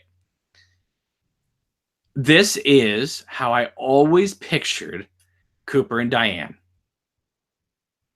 It's just this is how I picture that. I always pictured them sitting in a diner in Pittsburgh or Philadelphia and talking about cases, and you know him saying, "Oh, you know, I'm going to be sent over here." And she's like, okay, I'll get your tapes ready and stuff like that. This is the kind of relationship I always thought they had. Not a romantic one, but a fun kind of Hardy Boy, Nancy Drew type of thing together. Exactly. You know, he's talking to her the same way he does in his tapes, but they're in person. They're eating cherry pie. Yeah, and again, this Arlene's Diner thing is, you know, I mean, yeah, it is kind of like early Double R Diner type of thing. But it works. It doesn't feel like the Double R Diner is some derivative thing of Blue Velvet. It feels like it's all of a piece, you know? Mm-hmm. So, where are you right now? Because I'm probably way behind you. He just got to the apartment with his bug spray, and he's just walking up the stairs. Oh yeah, that amazing bug spray with him just squirting like fake air everywhere. Oh yeah, beautiful. And I just like the way she opens the door and she's like, "Yes, yes," and he's like, "Pest control, I got to do your apartment." She goes, and she shuts the door. Like, I love it. She's so funny. And you know, I love how they even just filmed him going up those stairs. Oh yeah, the two shot and almost just wide angle. And you know, Isabella Rossellini was supposed to be in Twin Peaks. She was supposed to be Josie Packard. Oh. But she was going to be known as Giovanna Packard. But she didn't do it, and so they changed it to Josie and made it Joan Chen, which is great. I love Joan Chen. Yeah, I love her. And There we go. Here she is. She opened up the door. And I love Isabella Rossellini's eyes. Like, they are so intense. And when she opens that door and you just see her eye. mm-hmm. Yeah, I mean, well, she, I mean, she is the daughter of Ingrid Bergman. Oh yeah, and you can totally tell because when she opens the door, it's almost like Casablanca looking right at you. It really is. All right, let's see here. I'm gonna go to the chat here. We got it moving all around. Let's see here. Tony says 100% truth. This is Little Agent Cooper. James says James says that he feels I'm right on the fades to black. And that Angela's score is so moody and epic in all these scenes. Definitely. Eric says, yeah, this is how Cooper and Diane meet. Yeah, and Blue Velvet rocks back inside your heart every time. I just think that, everybody gets really preoccupied with, I don't know, with this new season 3 of Twin Peaks and stuff like that. I think people need to go back and revisit Blue Velvet and see this not saying bad about season 3, but this is truly David Lynch firing on all cylinders. Like, everything is like, it's a fully realized world, even though it is very similar to ours, where are you right now? I'm gonna try and skip ahead so I can get there because I'm so far behind you. Okay, so he's just finished up the bug spray and he's like, that should do it. Oh, okay. And he just left, running down the stairs with Sandy. Oh yeah, I love it where he goes, I got these keys, pretty nifty, huh? And she goes, yeah, if they open the door. And that to me is very much that's very much Cooper and Diane. That's the kind of playfulness that I feel like they have. Let's see. Oh, James asking, where are we in time? Don't even ask. My thing completely just froze up. So I'm going off with Danielle. Danielle, I'm going to rely on you just telling me where you are. I'm on like 25 minutes. I don't mean, just tell me what scene you're in so I can talk about it. Oh, yeah, what scene, yeah. And he just got back in the car and he's like, are you game for more? Oh, She's yeah. like, I owe you one since I goofed up. Oh, yeah, because she was late being a Jehovah's Witness. Oh, yeah. That's hilarious. Do you want to sneak in tonight? I don't know, Danielle. If a boy told you that he wanted to sneak into this woman's apartment, is that something you'd be into? Oh, I would be out the door so fast. I'd be like, "See you later." You would not. My anxiety can't take this. Oh please! If it was Kyle MacLachlan looking into your eyes, I probably would. Yeah, there you go. If it was Kyle. I would break into a house for Kyle. There you go. I do some. Okay, can we make that a tweet tonight? I will break into a house for Kyle and tag him on it, please. Yes. That would be hilarious. Yeah. I love these driving shots. Yeah. In this movie, because he's shooting it from the back seat and not like as he usually does lately when he's just looking out at the road. But also helps that he's shooting in the car in what's called 235-to-1 scope, where he literally has each one of them on a separate side of the screen. And so again, it's a simple shot, but he's making simplicity epic. Yeah, it's just very sleek. It's almost very sleek lines in the shot. Yeah, and a nightmare for pan and scan, let me tell you. Because they had to literally choose, okay, which character are we going to see? And they would usually just cut back and forth. So, all right, Daniel, I'm depending on you because I have no more image anymore. Okay. It went away. Sandy just walked back into her house and he's driving away. Oh yeah, and now it's going to dissolve to the slow club Yep. sign, right? There we go. Dissolving into the slow Again, club. like the Pink Room, it's just like this is a bar, and I don't know if Mhm. David Lynch frequents bars, but this looks like a pretty authentic bar that they're sitting at. You know what I mean? Yeah, this looks like a bar I've been in before. Like everything, it has that same familiarity to That's it that right. we That's can right. see throughout the Danielle movie. hangs out at bars that Frank Booth would hang out at. Just remember that guy. You won't find her at some classy joint. You'll find Danielle at the slow club. They have the best. They have the best pool. Come on, those kind of bars. Yeah. And I love this the whole thing of like, David Lynch is somebody who does not usually get into pop culture, but the fact that like, there's like a few conversations in this movie about beer. My dad drinks Bud. What kind do you like? Heineken? No, Pabst Blue Ribbon. You know what I mean? It's like, it's so funny. It's like, saying the right beer is almost like a get out of jail card in this movie. Yeah. And just for him to be dropping product names like Bud and and all that, Yeah, we don't get that before with the brand names and product names. Not until season 3 and Chantel wanting her Wendy's. Yes. Cheetos. Yeah, exactly. Oh, and here we go. It turns blue. Starts playing "Can I Make Myself Blue?" Okay, but look behind Isabella ambiance. Rossellini. You have Angela Badalamenti playing the piano and the red drapes. Whoa. See those neon red lighting. Yeah, but those red drapes, you just keep thinking Michael Anderson's going to come. Yep. Walk out. The arm comes Exactly. right out. Yeah, James says that was product placement before product placement. I agree. Now everybody makes fun of Isabella Rossellini's like song singing in this movie, but you know what? I'm fine with it because this. What do you think? Like, somebody that performs at the Slow Club in Lumberton is going to sound like.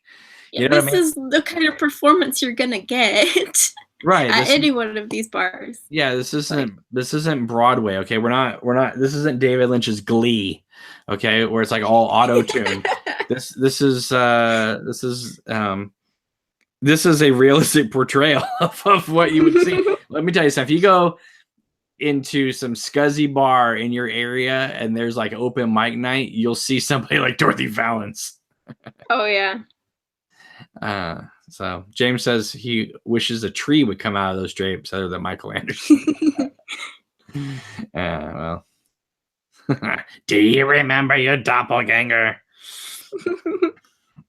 I just can imagine Michael Anderson's face watching season 3 going, he turned me into a tree. Into a tree. Like, geez, thanks. Here we go. Sandy and Jeffrey have left. Okay, I love this. I love this transition. I love this dissolve from her Isabella Rossellini staying in darkness to Sandy looking at Jeffrey driving, and that music, that Badalamenti music. You just feel like they're falling deeper and deeper into this like rabbit hole, and I love when like Jeffrey gets out of the car and he kind of looks at her and Lynch gives her this one close up that he doesn't give for any other line when she goes, bye. And it's just, it's the turning point. It's, they cannot go back after this moment. He's breaking the law. He's breaking into the house. She's breaking the law by like breaking into her father's files and telling him all this information. And Sandy gets away. Sandy gets away scot-free in this movie. Well, not really. Not really. I guess she gets kind of screwed over by finding out that Jeffrey was two-timing her with Dorothy.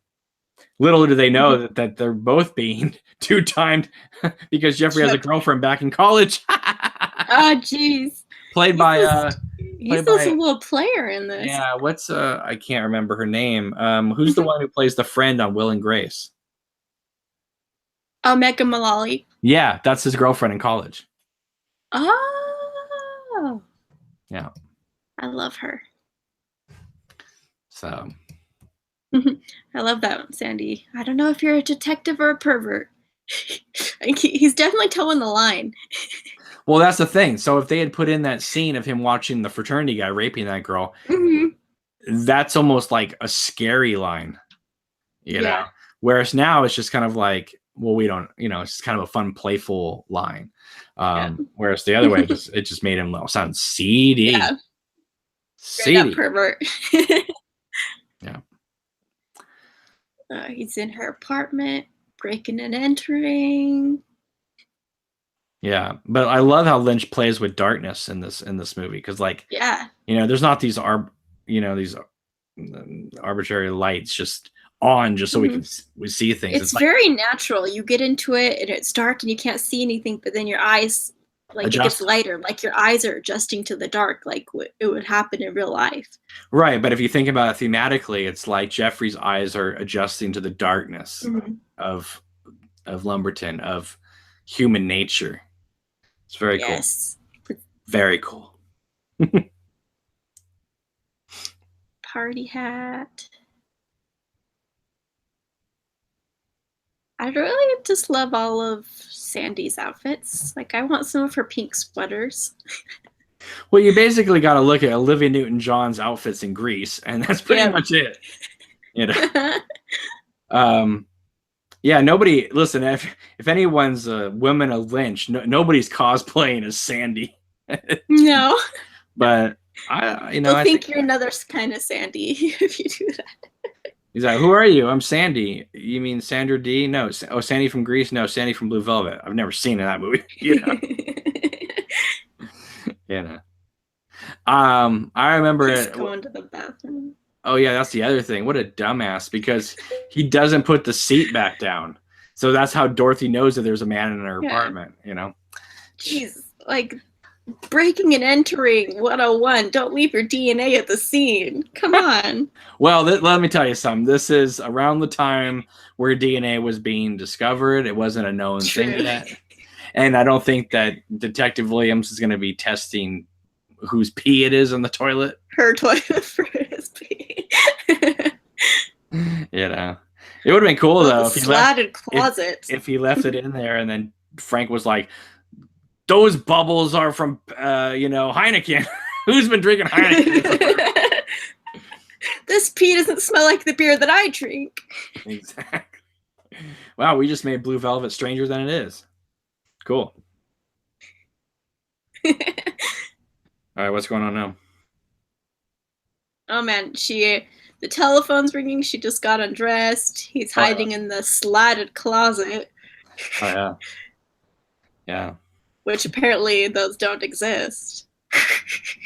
There's some kinky cosplay for all you guys out there. Why don't you have get your boyfriend in the closet and you get undressed in the living room and let him just watch you just like look at pictures underneath the couch and take off your wig. That's hilarious. Man, her hair is really intense in this movie. That wig. It is. It's got some volume. It does. It's almost like fro-like, It really is. Yeah. But it's funny though because it's Dorothy Valens, right? Dorothy, the Wizard of Oz. You remember the witch surrendered Dorothy. Then of course Dorothy and the Wizard of Oz play such a huge role in Wild at Heart. So, again, these films all connect together in ways. It's like Dorothy trying to get home is this Dorothy trying to get to her son, kind of thing, I guess you could say. Having their own journey. Well, get ready, everybody. Pretty soon you're going to see one of the few moments of Kyle MacLachlan's penis ever captured on film. Get that pause button ready, ladies. Zoom in. Yeah. She's like doing contortions on the floor. Yeah, it's kind of like early yoga, Yeah. But again, I love Dorothy's apartment. Dorothy's apartment. Her wig. They built Dorothy's apartment. That's not an actual apartment, but I mean, it just makes logical sense, right? That he'd be able to see the living room and that down that long corridor of the hallway. I mean, could there be an apartment, a cheap, cheesy apartment that couldn't look more like intense and scary than that? You know, it's like as you go down that hallway, who knows the horrors that lurk, you know, as you keep going down that hallway. Exactly. Well, although someone's hiding in my closet is definitely like a big thing I'm scared of. So I'm like, oh. Pimpy Nix 187 says, "Get the 4K ready, ladies." Well, you get Kyle butt and everything. So James says, "Was this a set?" This was a set. Yes, this was built on the sound stages of Wilmington, North Carolina, because he needed it to. The floor plan needed to be exactly what Jeffrey can see. You know. Mm-hmm. There's so much that was filmed in Dorothy's apartment that never made it into the final film. There's a moment later in the film where Jeffrey goes in there and finds an ear in the toilet. And there's a big sign on the mirror that says "Look down there," and there's an arrow drawing to the toilet and lifts up the seat, and there's another ear in the toilet, indicating that Frank had removed the husband's other ear. But that never made it in the final cut. Probably for good reason. Here we go. She just caught him. Oh yeah, I love that music cue when she opens the door. It's just like boom, you know, and you very know, Hitchcock-esque. Like it's so Hitchcock. In fact, when you first see the trailer for this movie, mm-hmm. you almost think this is a foreign movie because the way it looks and the way her hair looks and the darkness of the scene and the way he's dressed in the suit. This does not look like an American movie at all. It almost looks like some like weird French or, you know, Romanian, you know, co-production or something. Yeah. And with that in mind too, like perfect casting of Isabella Rossellini too. Yeah. And I just love, she's very European. Her mom has been in Hitchcock movies. Like, yeah.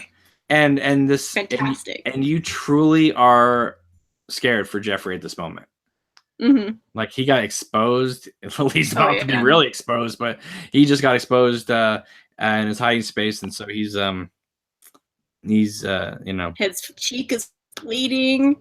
Well, yeah, she nips like stabs. Yeah, that sound effect is great. A lot of people don't catch that. Yeah, you can just kind of see in her face the moment she goes from being scared into being kind of turned on and feeling empowered. Oh yeah, because she's like been, you could just like see that change in her face. Right, she's been beaten by Frank for so long that she gets to be Frank Booth at this moment. It's like she finally is like, now I'm the one who's holding the power. Listen, and if you follow Twitter enough, you'll know that there's a lot of women on there that would love to make Kyle undress by knife point. I see it every day.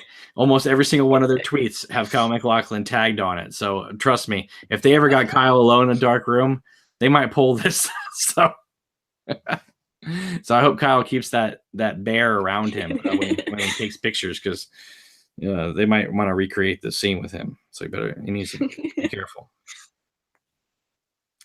But yeah, I think this movie is I know. I mean, Kyle's great in a lot of stuff, and you know, Ray Manzarek in The Doors, and obviously season 3 holds multiple roles and blah blah blah. But if you think about Blue Velvet, it is a hard film to be the lead in, because he has to do some pretty weird, scandalous stuff, and yet I know they cut out other stuff, and yet our sympathies have to lie with him the entire time. You know what I mean? Like he's on the bed with Dorothy, but he's supposed to be out with Sandy right now. You know what I mean? But then again, your brain's like, well, she's got Mike, so he can be with Isabella. But I love that moment when there's a knock on the door and she gets up and she's holding the knife and he's like, whoa, like that is that's just the classic Lynch VHS cover, you know, for Blue Velvet right there. Yeah. It's great. And then Frank Booth comes walking in like a bat out of hell. Now, believe it or not, Dennis Hopper did not make up most of his dialogue. It was written. However, it was supposed to be helium, of all things. And Dennis Hopper said, "Can we change it to nitrous oxide?" And Lynch said, "Sure, whatever." And then Dennis Hopper later in life thought, "God, can you imagine if we had done Frank Booth with helium?" And he'd be like, "Baby, baby, baby, baby." Yeah. But believe it or not, Dennis Hopper based an aspect of this performance on a movie that he directed 6 years earlier called Out of the Blue, which is a truly weird, messed up film if you've not seen that film. It begins with him as a crazy guy with his daughter dressed up as a clown in a semi-truck, crashing into a school bus of children and killing them all. And then he goes to jail, and his daughter grows up and becomes like a punk rocker. And that's a crazy movie. If you guys can track down that movie, Out of the Blue, it's a film that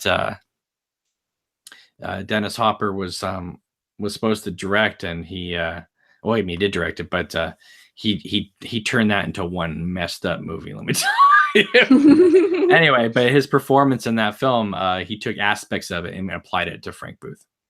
So yeah. What's going on, Danielle? Oh,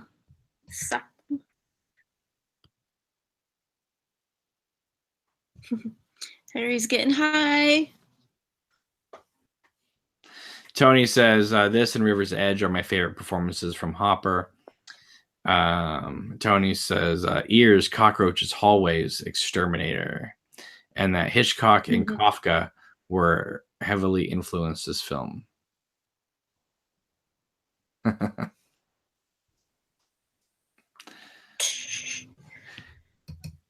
I mean, you got to admit, I mean, Dennis Hopper all the actors are going for it, but Dennis Hopper, he really has to go for it because his character is so... He's bringing it. You know what? It's funny. There's so many retrospective screenings of Blue Velvet across the country.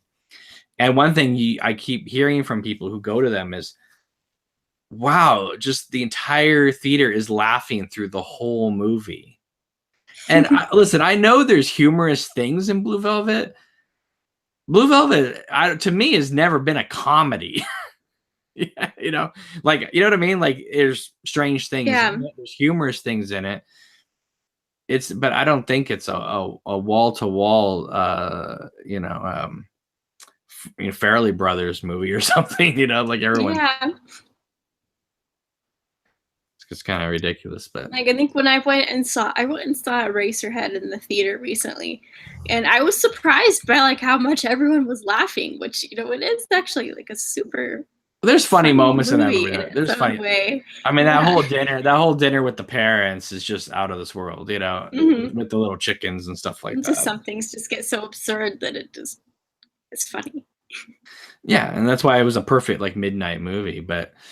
Dennis Hopper said that the first time he went to see Blue Velvet, that the entire audience was laughing from start to finish in 1986. And so he didn't think Blue Velvet was very good.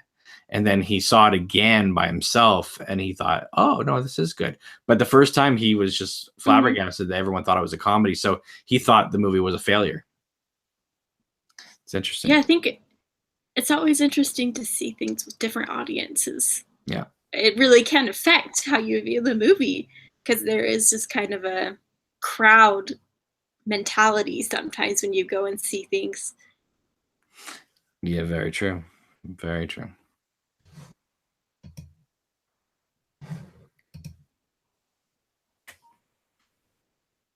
What's going on now? And he really is bringing it. Like, this is some intense acting.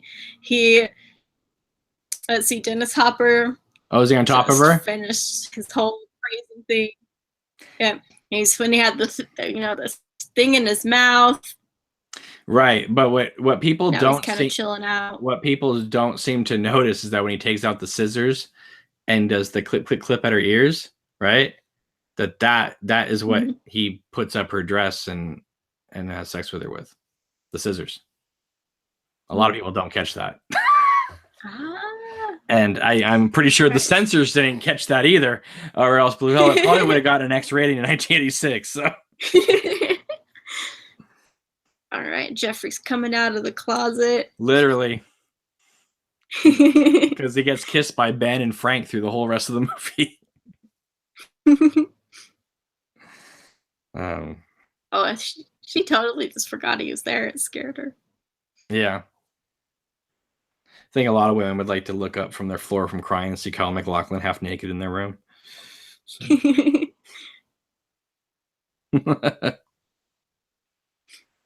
I'll make you feel comforted. Oh, God. Yeah. Well, I remember Roger Ebert, which is interesting because the DVD and Blu-ray for Blue Velvet, they say this is Siskel and Ebert review of Blue Velvet, but it's like a 2-minute review, but the review on YouTube is 5.5 minutes. So it's like, why even put it on the disc if you're not going to put the full review on there? I don't understand that. But anyway, but Roger Ebert, what he said was the scenes in Dorothy's apartment are so strong and so great, and that the rest of the movie doesn't work as well as those scenes. And so he thought every time he went to Dorothy's house or apartment, the movie became great. And then whenever Jeffrey went out, the movie became not very good. And so he was like, well, Lynch is obviously really good at what he's doing because he can hold my interest for 10 minutes and then we're back to silliness again. And I thought that was interesting that, again, I don't agree, but again, people, even something as simple and straightforward as Blue Velvet was dividing people in 1986 the way,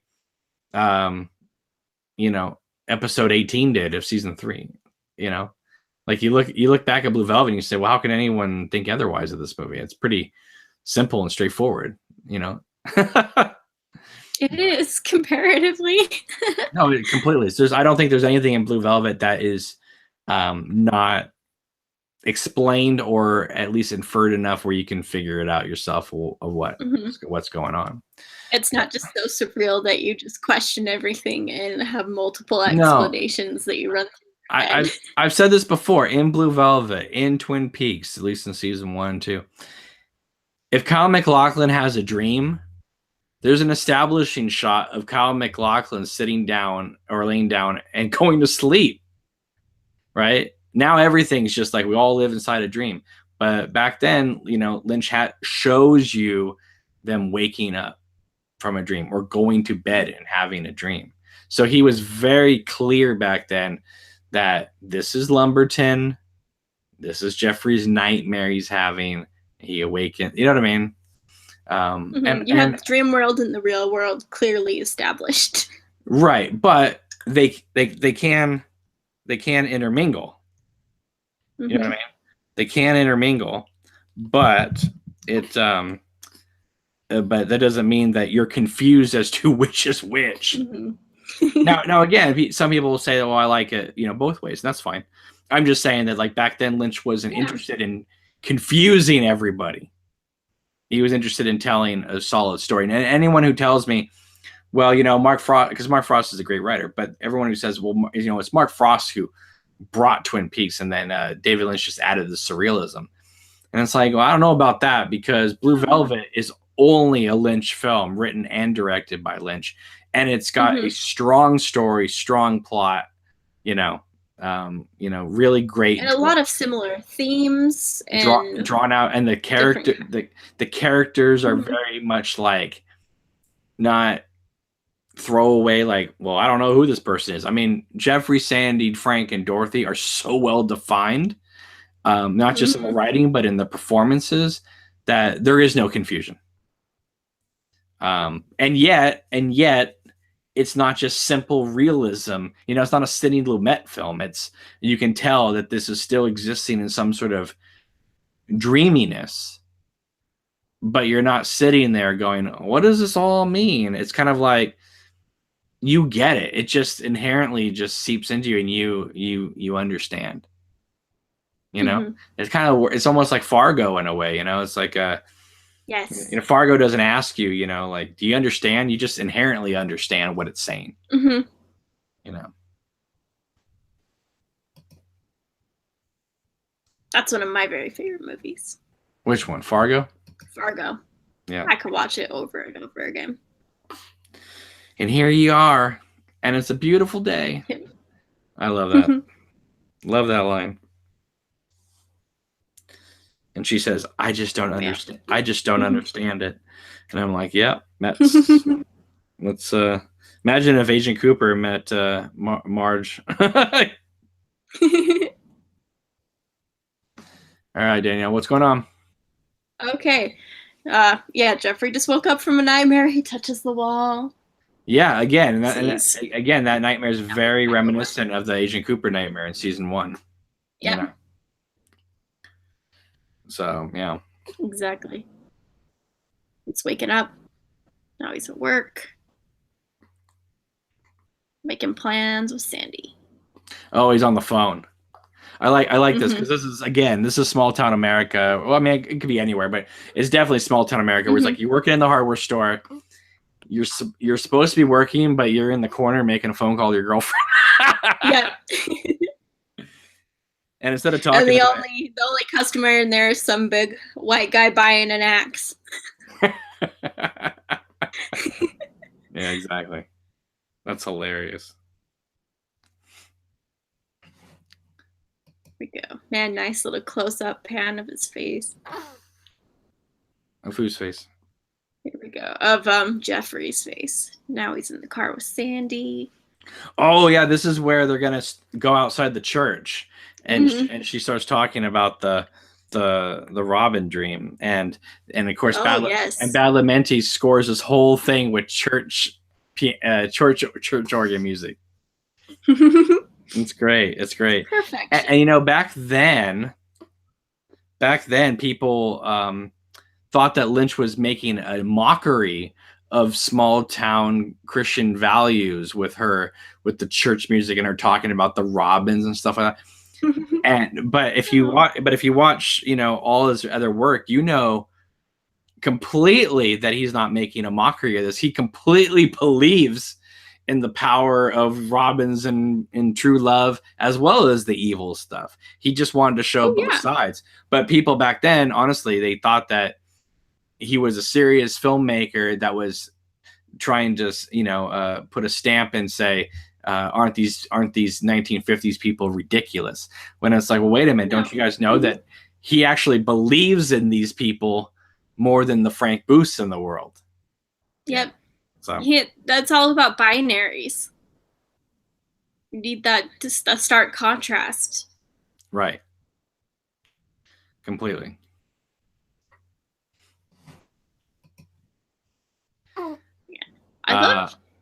Tony says the scene. A good job of. Oh, he says scene about the Robins is my favorite thing in this thing. Cool. What were you gonna say, Danielle? They did a good job of what? I can't remember. Oh, I was just gonna say in this scene you really get like the lighting on their face. They do such a good job like making their eyes look so intense throughout the movies. Oh yeah, and when Jeffrey says, just like, why are there people like Frank? They make like they make Sandy just have this certain glow of like innocence about her just through the lighting. Right. And when he says, why are there people like Frank? Why is there so much trouble in this world? People found that to be very humorous back in 1986. And you know what? What's funny about that is to this day, every day, after every school shooting, after everything horrible that happens in the world, there are people in this world that say the same thing in comments. Like everybody wants to know, why is the world so messed up? Why are there Frank Booths in the world?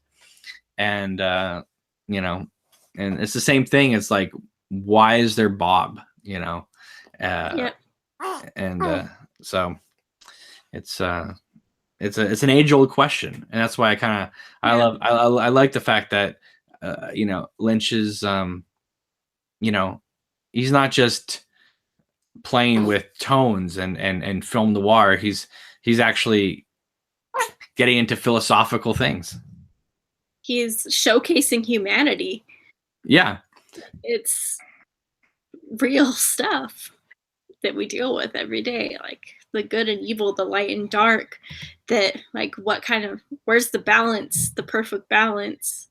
Yeah. James says this is my favorite Lynch writing.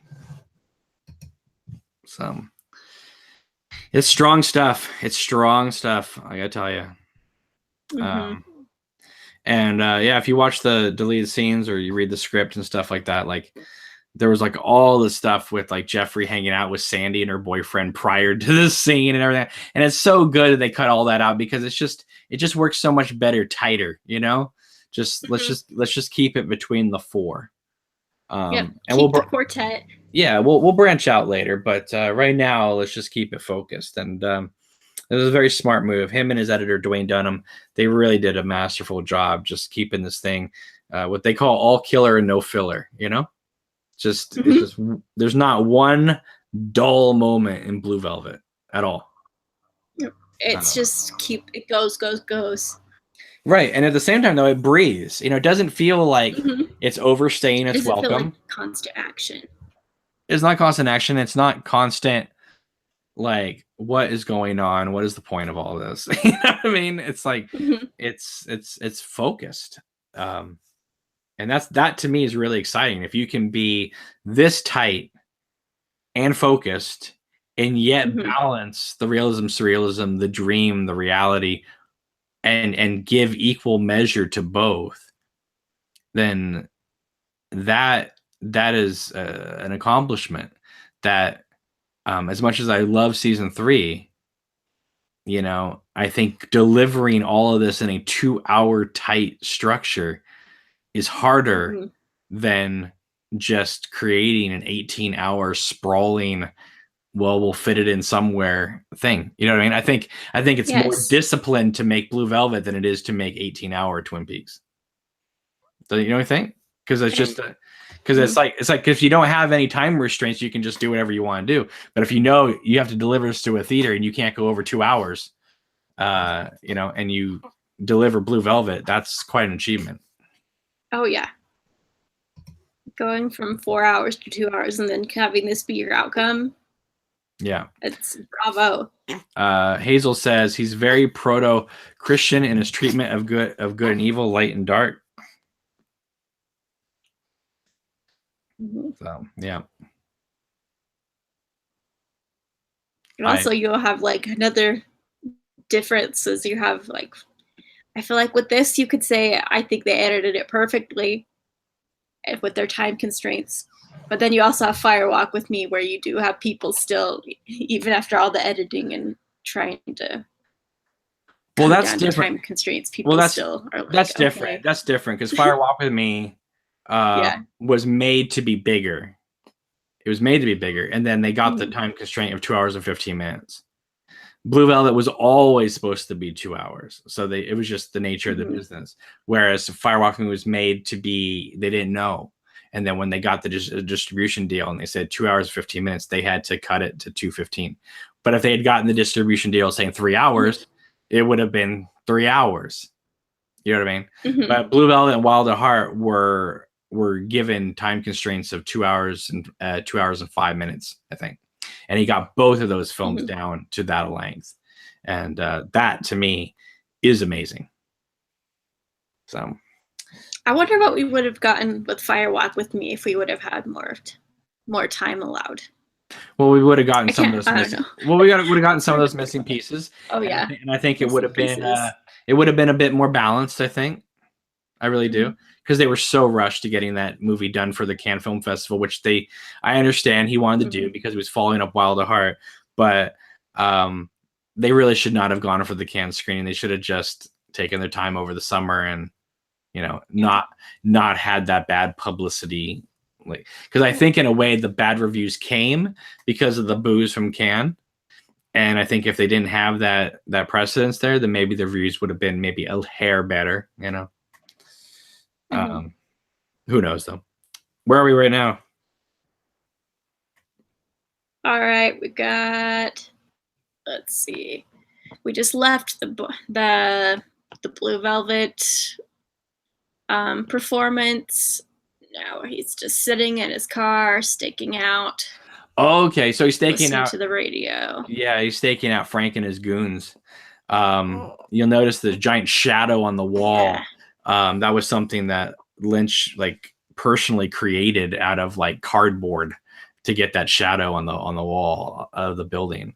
It's not an actual industrial building. That's just cardboard that they had moving up and down, and Lynch had smoke shooting out from it.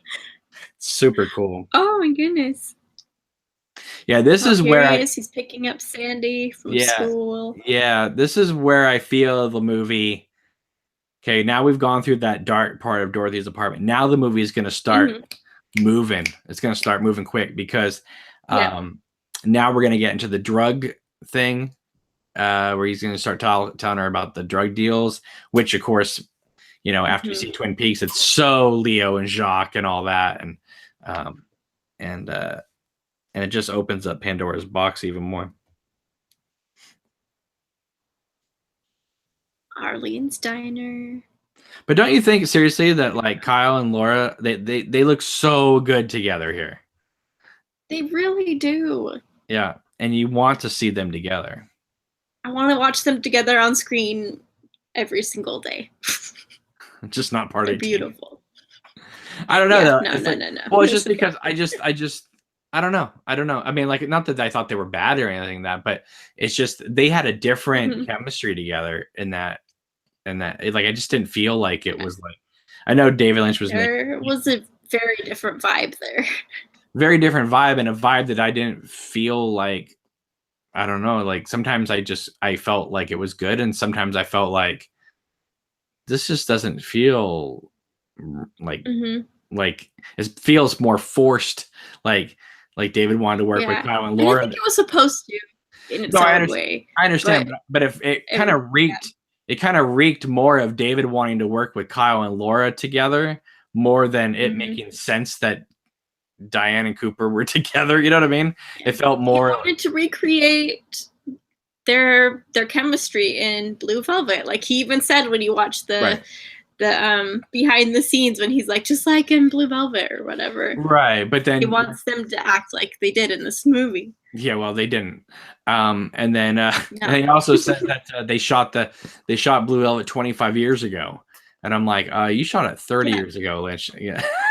But it's been a little longer than that. It was 25 years since Twin Peaks, right? I mean, Blue Velvet was 5 years earlier than that. So, but he's losing track. He's definitely lost track of time. So much so that Candy wants to fly for like 15 minutes in an episode. I can't believe Mr. C here has not gone crazy. He's been a good boy. He has been. SMH says, please do more watch-alongs. Yeah, we definitely will. Probably more stuff than David Lynch, too. James says it's also an achievement that he was able to get season 3 done on the budget and time constraints they had. The planning did not play out.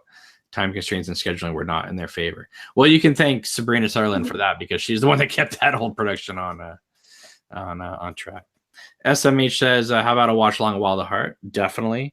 I was gonna do it when the Shout Factory disc came out, but I got pushed back to August, even though I already have a copy of the disc. But maybe I'll do one later. I'll definitely do one this summer for sure for that one because that's one of my favorites. What do you think is going to be different about the new disc? There's nothing. What do you mean? I have it. I've seen it. About the Wild at Heart, the new one. I know. Yeah. But the one that's coming out in August. Well, the only difference is they forgot to put music on the main menu. That's it. Mm-hmm. That's all. Yeah, and so when they send you the new disc, Shout Factory never asks you to send them the old disc, so you get 2 copies of it then. And if the only difference is there's no music on the main menu, I'll keep both. I'll keep both discs. Yeah. It's not like Eraserhead on Criterion where they forgot a shot. They actually cut out a shot of the movie, so they had to go back and. That's what Joey got me for my birthday. Oh yeah, the Wild at Heart. Did you get it? Yeah. I did. I haven't watched it yet. Well, you know why? You know why you got it, right? Because Shout Factory postponed it, and Amazon went, "Oh crap, we're gonna get stuck with all." They sent it out early. They sent it out early. We all got it like 2 weeks early because they wanted it out of there. Get it out of here. Because most of these people are dumb. They won't want their money back. Go get it out of here. Yeah. Exactly. Okay, here we go. We got what's going on now? Dorothy and Jeffrey making out. She's telling him to come to her bedroom. Oh yeah. This is the big scene we're caught. Yeah, listen. Nobody can shoot curtains moving from the wind like David Lynch, right? Nope, he is the curtain pro. Exactly. But this is the this is the moment where Jeffrey succumbs to the dark side and hits Dorothy. I would reach down and get the script for this scene because it's a little more in depth, but I can't reach it at the moment. But got your hands full. Yeah, it's a little bit more in depth as to why he hits her, but you know. Oh, I think it's because she starts like beating him or something like that. I think you get just kind of a hint of it in this movie. But when he smacks her and she starts smiling, and all of a sudden that smile turns into fire, and then they're on top of each other in slow motion. You hear these animal noises. It's like this is the precursor to Bob. You know, it's like you get that orchestra. Do do do. Oh man, he really hits her. There's that smile, the cracked tooth. Yeah. And then what's so scary is that when it goes to black and you just hear her say, "You put your disease in me." It's like that's so creepy and weird. And then again it cuts to the curtains blowing, and then Jeffrey sitting there twirling the hat of Dorothy's son. And that I always thought was a very haunting image of him just sitting there twirling the little spinner on the hat, which is another 1950s reference right there. I don't know why that sex scene just made me think of Sarah Palmer watching the Animal Channel. Oh, I thought. Oh my God, you scared me! I thought you were gonna say something else. I was like, yeah. I thought you were gonna say something about like that scene's really a turn on. Like, do not confess all your secrets on YouTube, Danielle, please.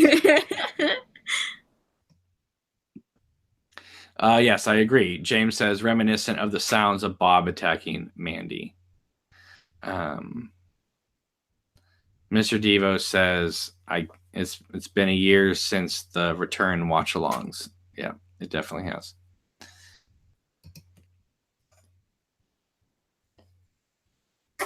So what's going on now? Oh, they're talking. She's like, I know the difference between right and wrong. You're my special friend. Oh yeah, and then she says, "I still have you inside of me." Yes. Like, listen, if a woman ever told me that, you better run, Jeffrey. Just... kind of creeps me out. That well, it's kind of creepy too that like he's having sex with her unprotected after Frank Booth. Who knows where Frank Booth's been? Yeah. Geez, with his disease inside her, who knows if that's actually some real to life diseases going on. I know, Jeffrey. Yeah. Well, especially since Frank and Ben, the Dean Stockwell character, apparently have been together too. It's like, who knows what STD possibly Jeffrey. Who knows what Jeffrey they're has. all sharing. Maybe he's not Frank. Maybe Frank's not cutting off ears. Maybe people are just losing body parts from the disease. Maybe. They turn everyone into lepers in Lumberton. There's the big twist. So. Body parts just start falling off. All right, Danielle, you keep talking. Tell people where you are. I have to. I'll be right back. I have to get another bottle here before you start. Okay. All right, hang on. All right, we got Dennis Hopper in the hall confronting Jeffrey, and they're gonna go on a ride. It's really an intense vibe here. Oh man, yep. Grabs him by the collar. Of course he wants her to wear the robe. He's really into that robe. I mean, I get it's blue velvet, but they're going outside. Doesn't really seem like a good idea.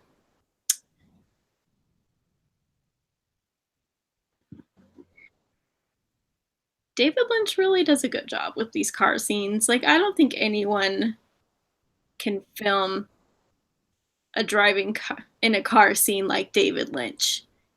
In this scene, you just feel the anxiety. You get the changing lights going on, the darkness, light coming in and out. You could just feel how cramped he is, just sitting there in between these guys he doesn't know and he's uncomfortable around. Got a police scanner. You know they're into sketchy business.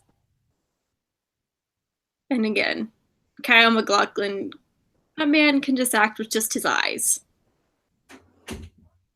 You can just see the fear in his face. Especially when they put that knife right up to his face. And he goes on cross-eyed.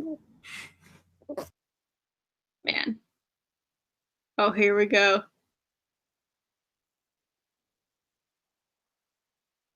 Want you to meet a friend of mine. Oh, here we go. What kind of beer do you like? Pabst Blue Ribbon. Oh yeah. So I'll say this. The first time I saw this movie, right, and they're going, we're going for a joyride, right? I actually was a little disappointed. Not with the section, but when they first get him. And I'll tell you why. Yeah. Because I saw this movie when, like I said, like 7th grade or whatever. And but when I was in 5th grade in 1986, I saw a wonderful movie that Criterion put out years later.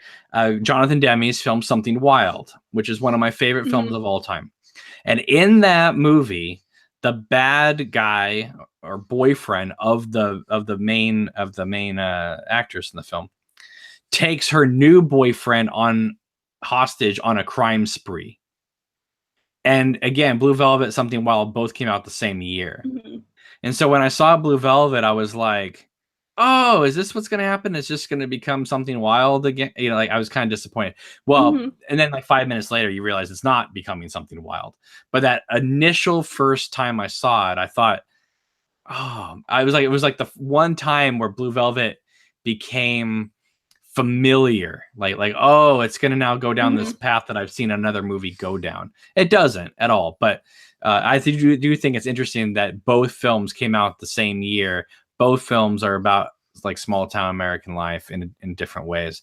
Have you ever seen Something Wild, Danielle? I've never seen it. Okay, make sure you make a note of that and check it out because it would be one of your favorite films. It's fantastic. I'm gonna have to check it out. Yeah. I wonder if anybody in the chat's ever seen that movie. It is truly great.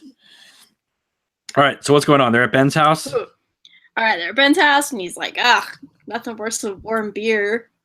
Oh yeah, where he's like, "Fine, Frank, fine. How are you?" Yeah. This performance would not go down in today's society of portrayals of a gay man. No, it's very over the top, and yet,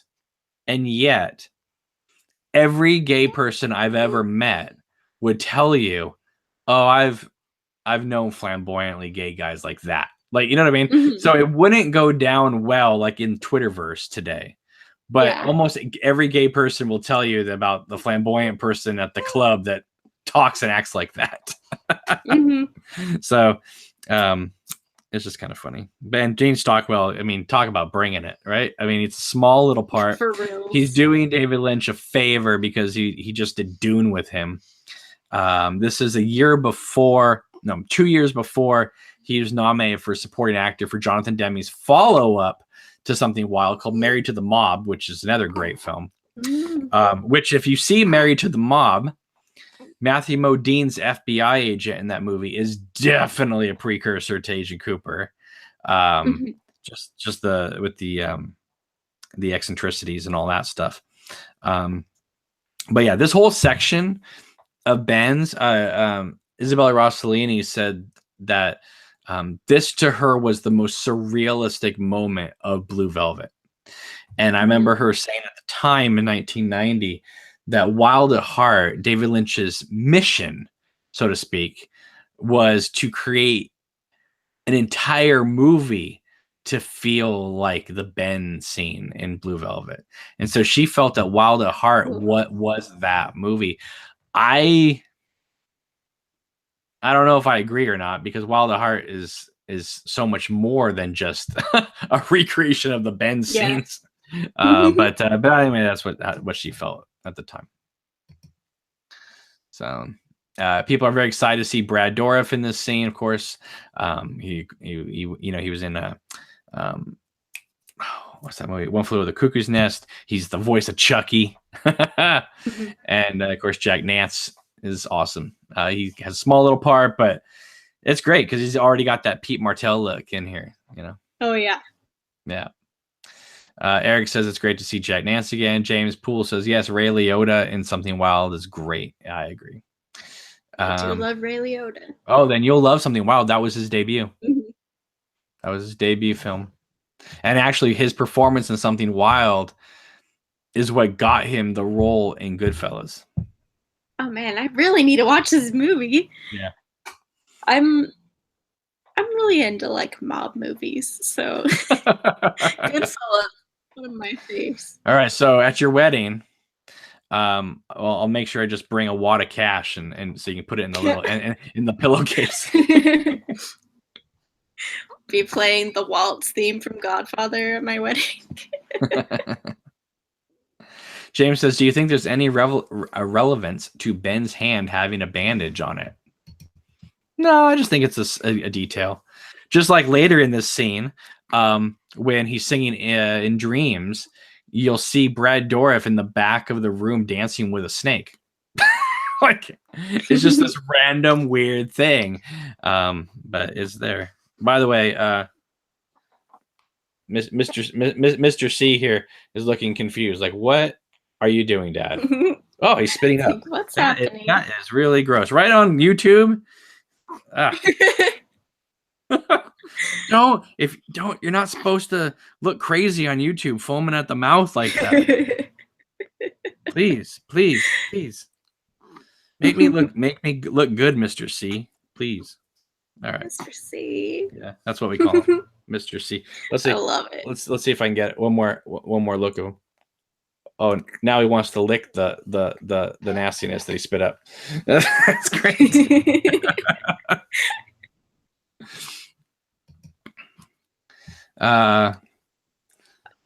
Let's see. Now we're in the musical number.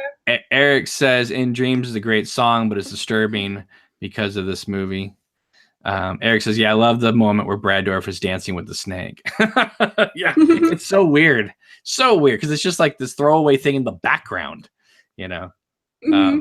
And then he's got all these like chubby ladies just hanging around. It's like these are these are the prostitutes that Ben has around him. It's like that completely makes sense for small town Lumberton, right? You're not gonna have that. It's like that moment in Fire Walk with Me, right? When you have are you talking about that little girl that got married? Like there's like that guy's like that like dude, it looks like he works at the hardware store sitting with that French model at Irene's. You don't get that here. You don't have any French models at Ben's house. That's all these just like 40-year-old, 50-year-old grandmother types hanging out as prostitutes. These are the kind of sex workers you get in this kind of situation. Yeah, that's pretty scary, huh, Mr. C? Yeah, we don't. Now we're on the joyride. Oh, they're gone already. Yeah. Okay. And again, you get this is the beginning of the classic shot of the road at night that Lynch would use for almost every movie since. Oh yeah. Yeah. He loves those road shots, man. So much so that even Lost Highway begins with it for the whole opening credits, and then it's the introduction of Mr. C in season 3, with the American Woman theme all slowed down and stuff like that. So Oh yeah. I love that song. It just how it all comes together in that scene. Yeah. So good. Yeah. So this to me is this whole section right here. I mean, not necessarily with them in the car, but once they get out of the car and they do the reprise of In Dreams with and they're kind of, and Frank starts kissing Jeffrey all over, and then Dennis Hopper starts talking to him about, I'm going to send you a love letter. Do you know what a love letter is? It's a bullet, from a gun. Do you want that? It's so intense. And the way Jeffrey is standing there and looking, he's it's not a look of I hate you, Frank Booth. It's a look of understanding, because Frank is just like, you're with me, and he's it's almost like at that moment Jeffrey understands that he is the opposite part of the coin. He is the yin to the yang of Frank Booth.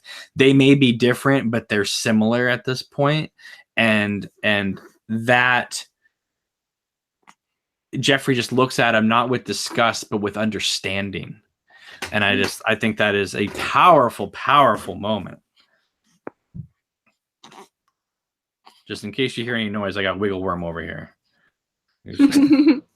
He's looking at me like, I want you off the watch-along so I can scream in your face for the next 8 hours. And the answer to that is no, because I need some sleep.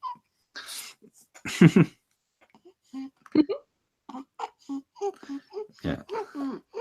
Okay, now I have to mute the mic because you're making too much noise. Yeah. Yeah. What's going on, Danielle? Last thing I need is for you to hear this guy's Frank. She's yelling, Frank, leave him alone. Oh yeah, I love it. And I love just they got the lady just on top of the car just doing the doing the dance. It's so great. And I just love when he hits them and the candle goes out. It's just really effective filmmaking right there. And again, it calls attention to itself, but it's not so clever that it's like, oh, that's annoying. You know what I mean? It's just like, it's of a piece, This is good. It's of a piece, Mr. C. In there.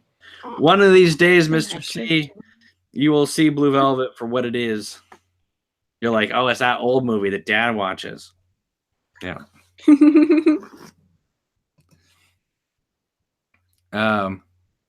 SMH says, are you going to do Eraserhead watch along with Wiggle Worm? Yeah, Eric says, I love the lady dancing on top of the car. Love that it's a GIF now, or a GIF or whatever they call it. Oh, that's right. That's right. I think he tagged us on Twitter with that lady today dancing on the car. That's hilarious. By the way, Danielle, Mr. I just love almost like, yeah. Mr. C is watching you. He sees your picture up here. Yeah. And he's like this. Well, hey, buddy. he can't believe that there's a person on the computer talking. He's so fascinated by YouTube. Like sometimes when he can't sleep, I'll put on YouTube and he just watches and like wow, what is this thing called YouTube? It's like, what's going on?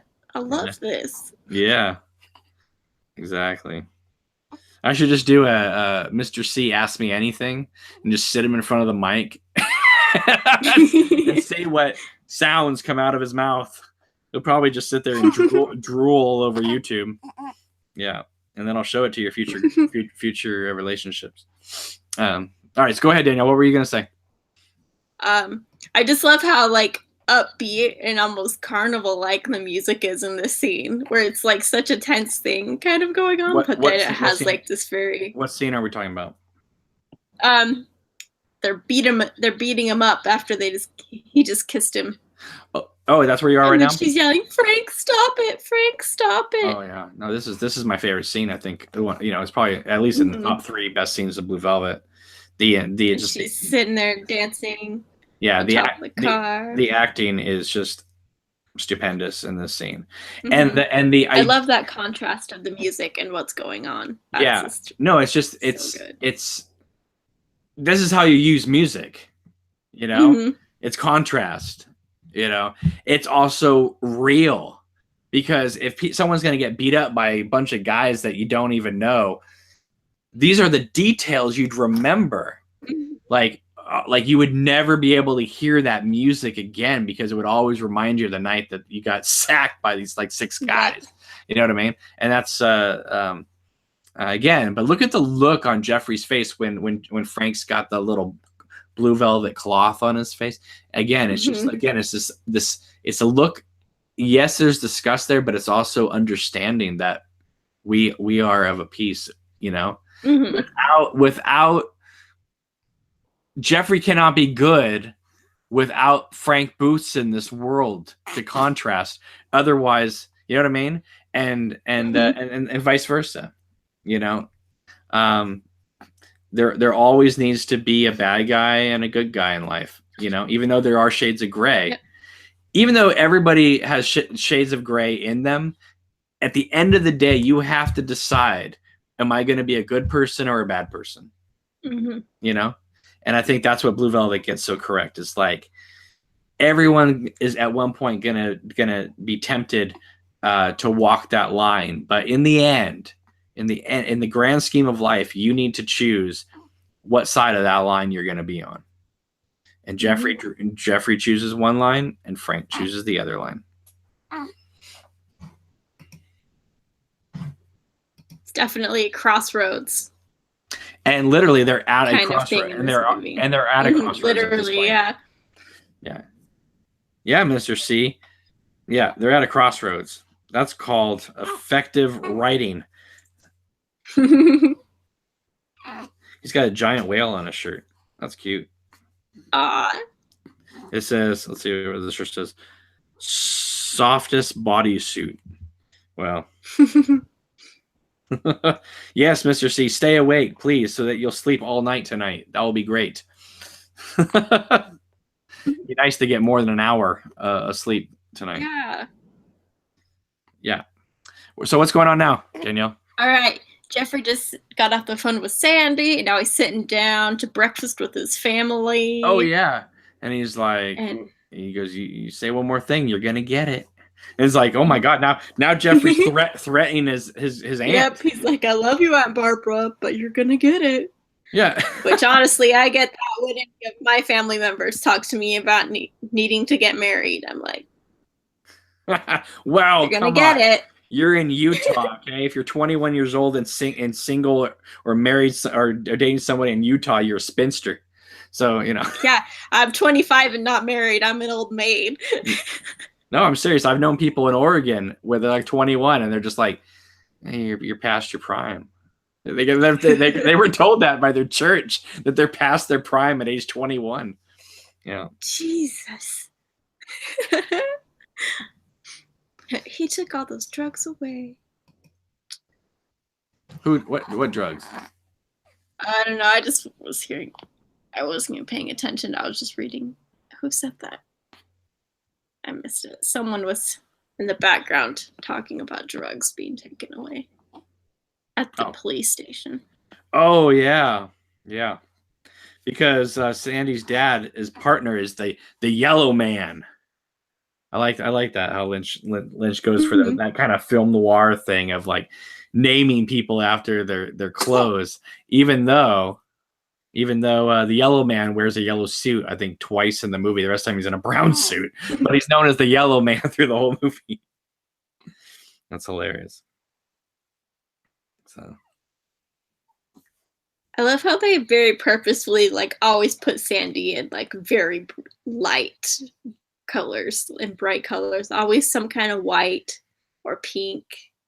Well, I really tried to make her be like the innocent. Well, you can't. Can you imagine her showing up like all in black spandex in this movie, like Sandy in Grease, and then Dorothy's all in white at the end? No, that would not work, Mr. C. That would not work.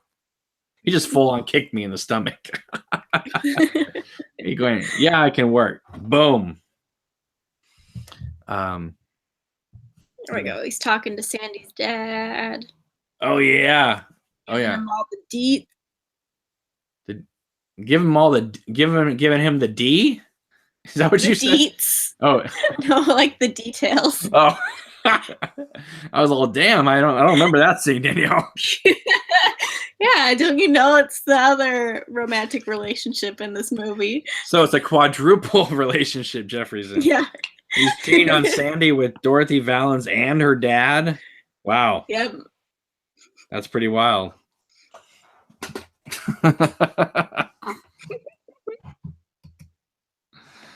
Oh boy. Nice. Go. He's asking if Sandy's involved in this. Nope. Tony says, I'm 33 in Oregon. No one has said that. Ha ha ha. This was up in Salem, Oregon, actually. This was at a church in Salem. I need you to chill out. We got half a movie left, Mr. C. I wish I could put him down in a chair, but then you would hear the most annoying shrieking of your life echoing through YouTube. Because he is, he insists on being held 23 hours a day. Like, I mean, thank God he's so light because I can carry him with one hand. But still, though, if I put him down for 5 seconds, he'll like sit there, let you get comfortable, and be like, hit me up, or else I'm going to scream and wake up the neighbors. And so he has to just sit in your arms the whole time. So, which is cute, but it gets old fast, Mr. C. Yeah. Tony says, okay. Salem. That explains it. Ha.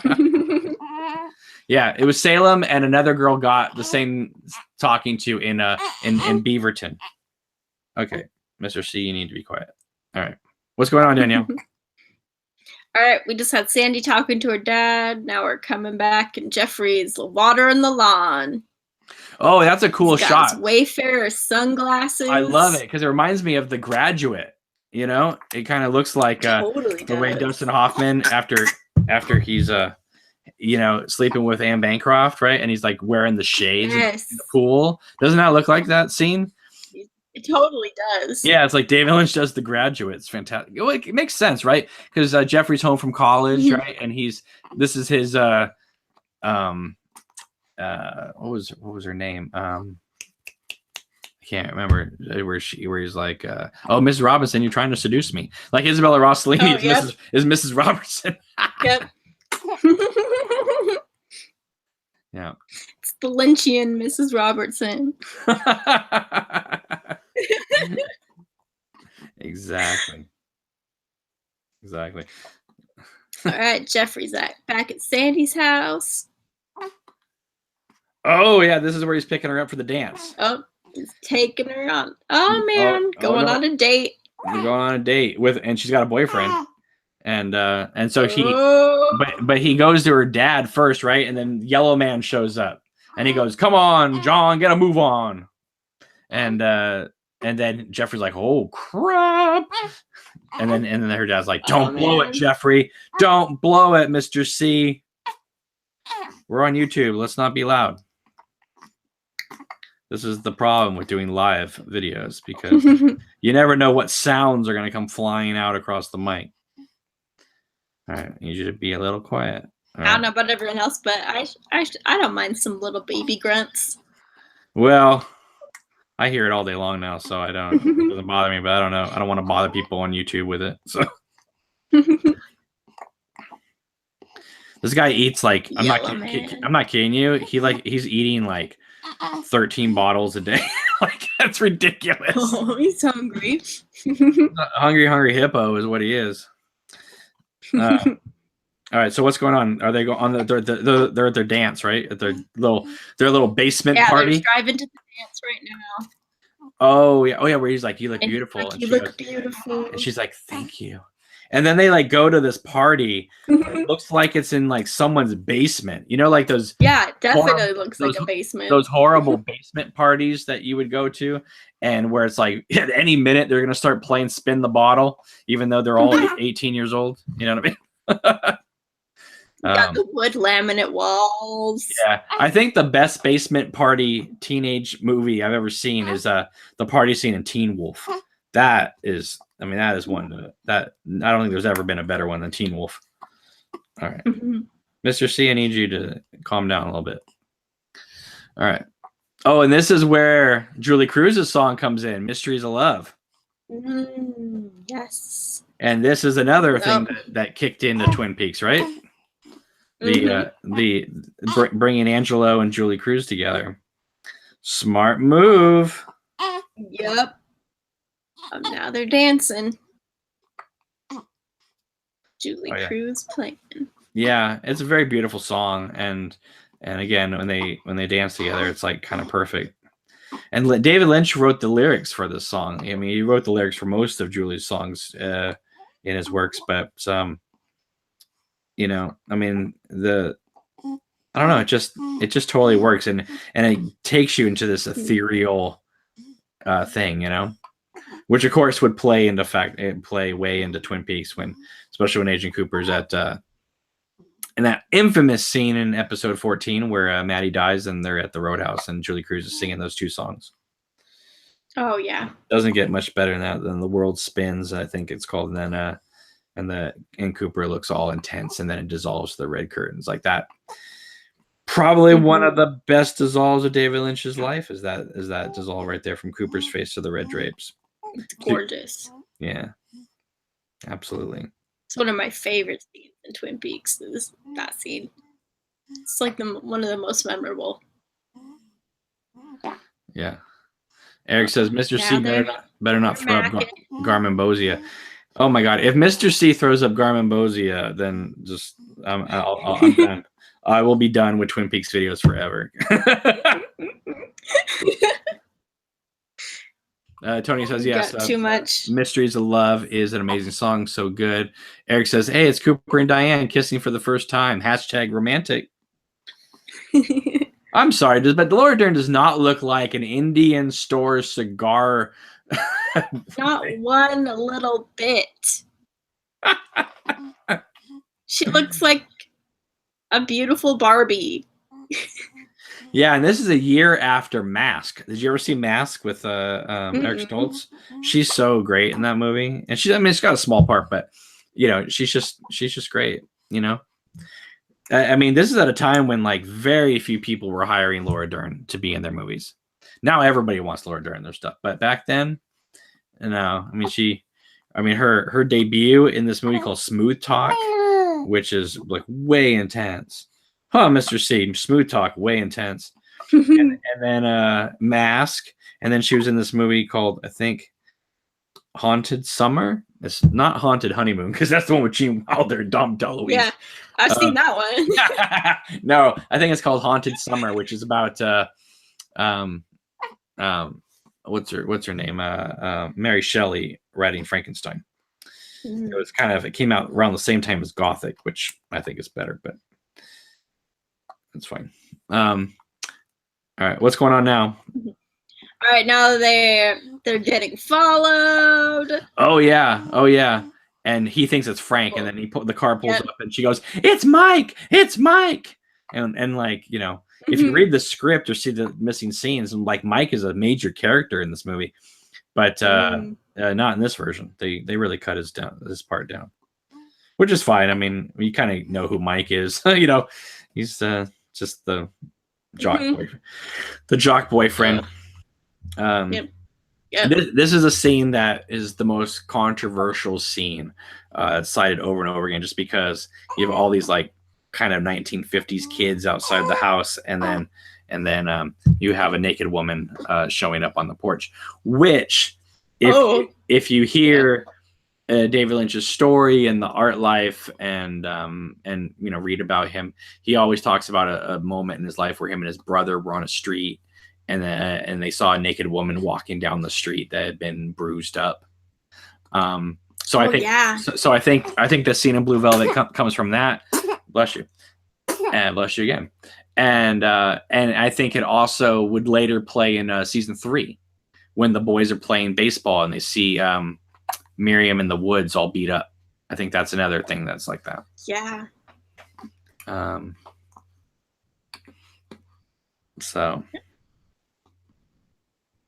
No, they're taking her back to Sandy's house. No, they're at Sandy's house. Remember? Or they are at Sandy's house. See, I think that's why that guy got tricked, because it looks like they may have like moved to another house or something, but it's. But then she was like, "Let me just take her back to my house."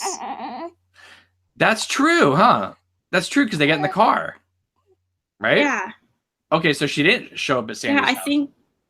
You know what though? She must have just been wandering the neighborhood. Because they're not at anybody's house. Yeah, I think they were just at some random place. She just happened to be there. That's convenient. That's very Deus Ex. What'd you say? But it works. No, it works. I mean, listen, if you're questioning Blue Velvet at this point, then I don't know. You know. Yeah. And she whispers my secret love. Yeah, I do think though that this, I don't know. I think this crying moment by Laura Dern is a little over the top. Just a little. Not on her. Both ends. Yeah, not her. Not just her just standing there with her next to her mom, but the initial you know. Start to crying. It's like, yeah, I wish Lynch maybe had cut away and had a sound effect and then cut back to her crying rather than having to see her explode in tears. But doesn't kill it. It's just it just seems like it's a little awkward. That's all. Yeah, I think a lot of people think that you get a lot of gifs of her silly crying face. So Mr. C is hiccuping right now, and I'm tapping his nose, and he seems to think that's hilarious.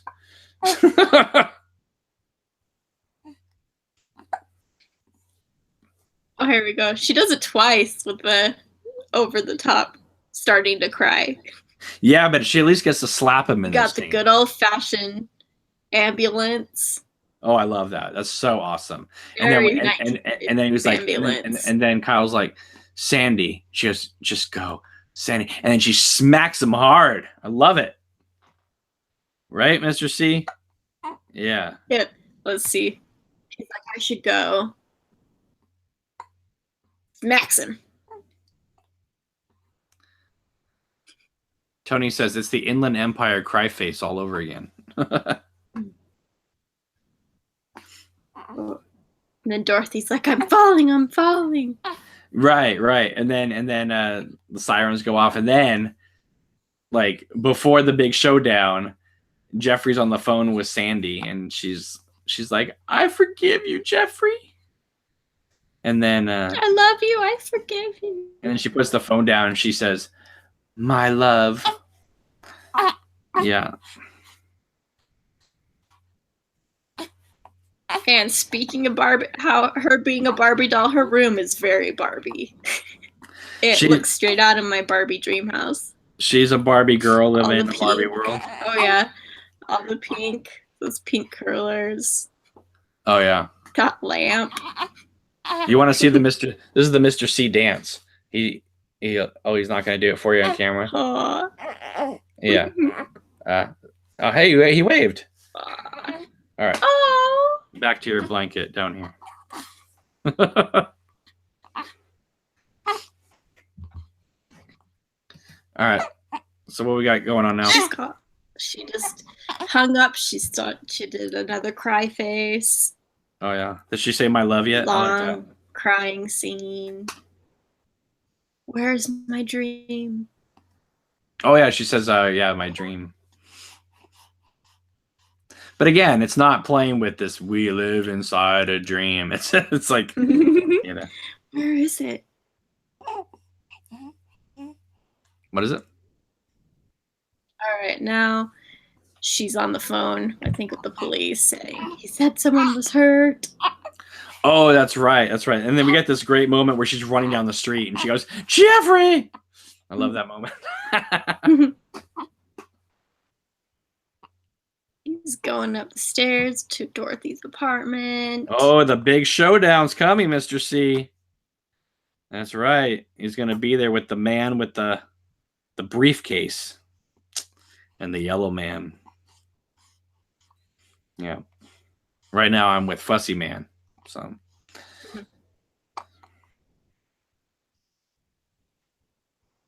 But do you see how like fast this movie moves? Like, you know, it's like yeah. All of a sudden we're in the climax of the movie. Yeah, when he gets spooked, he just What is it? moves so weird. What are you talking about? Oh, is Jeffrey Wait, in the I kind of missed what you said. Is Jeffrey Jeffrey's in the house. Okay. And he like gets spooked, moves up against the wall. Well, because he sees those people, the yellow man and Dawn, they're positioned like mannequins.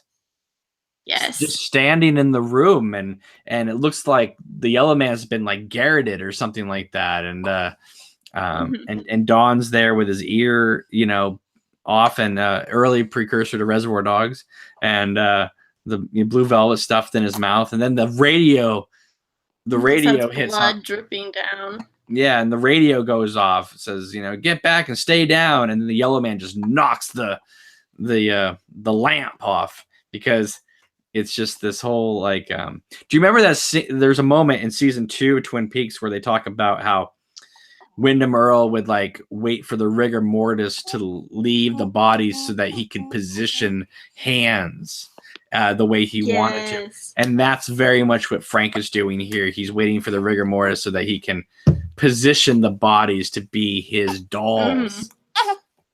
Right? It's very Jeffrey Dahmer. I thought you were going to say Jeffrey Beaumont. I was like, oh, wow. The other Jeffrey. The one who likes to have dead people. Everybody wants to see Twin Peaks season 4. I think it'd be great if David Lynch just went, my next Showtime thing is going to be Blue Velvet 2. Like, that'd be amazing. That would be amazing. I mean, I know Blue Velvet 2 is Twin Peaks, but you know what I mean. Like, wouldn't that be great? Like, let's have Kyle reprise his role as Jeffrey Beaumont. That would be amazing. That would be amazing. Let's take him on another adventure. Yes. Like, that would have been amazing at the end of Twin Peaks season 3 if he had introduced himself at the Palmer household as I'm Agent Beaumont. Yes. Like so the Richard character was Jeffrey. That would have been amazing. Yeah. So you just have like the worlds are literally meeting. Exactly. Okay. Now he's leaving the apartment. Sitting there. Yeah, I love this. I love that when they bring in that 50s song and they're showing like Frank killing all those police officers and stuff, all to that song, and that piece of glass just falling off the window in slow motion. Yeah, it's beautiful. Absolutely beautiful, Mr. C.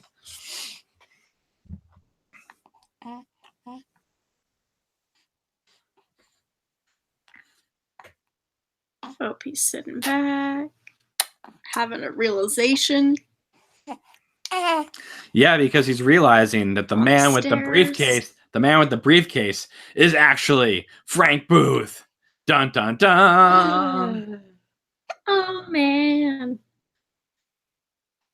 It's freaking out. I'd be freaking out too if Dennis Hopper was running up the stairs to kill me.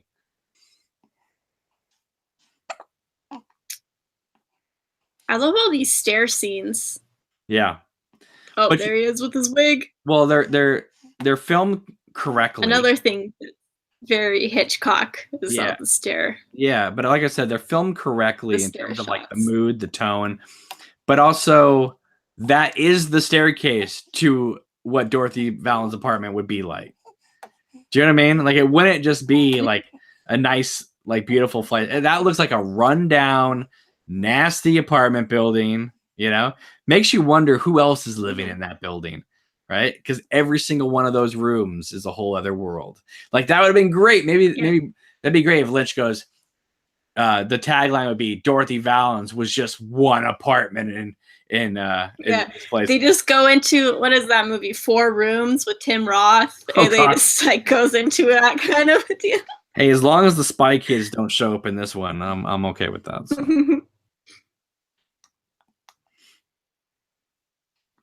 That's hilarious.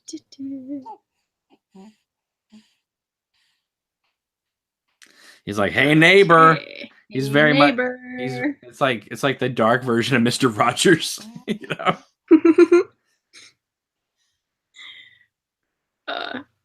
Tearing off all that fake hair. Yeah, no, I liked.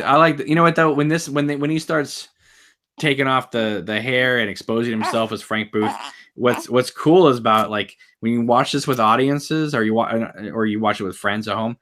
This is when everything clicks together and they're like, "Oh my God, this is amazing!" Because it's just all the pieces fit together, but not in a way where it like kills the mystery of the film. Like, I mean, I think Blue Velvet's one of the most infinitely watchable movies ever made. But I love the fact that there's things that you could think about and dream about and write about and discuss as we're doing tonight. But at the same time, it doesn't go out of its way to just be a confusing, convoluted mess either. It's like, it's very well thought out, and that's something I'd love to see Lynch try again. I'd love to see him do not just a dream story on film. Don't get me wrong. I enjoy when he does that, but I would love to see him do another type of Blue Velvet clockwork plot, where everything comes together, Yes. I would love that too. I don't think he would though. This movie is just perfectly put together.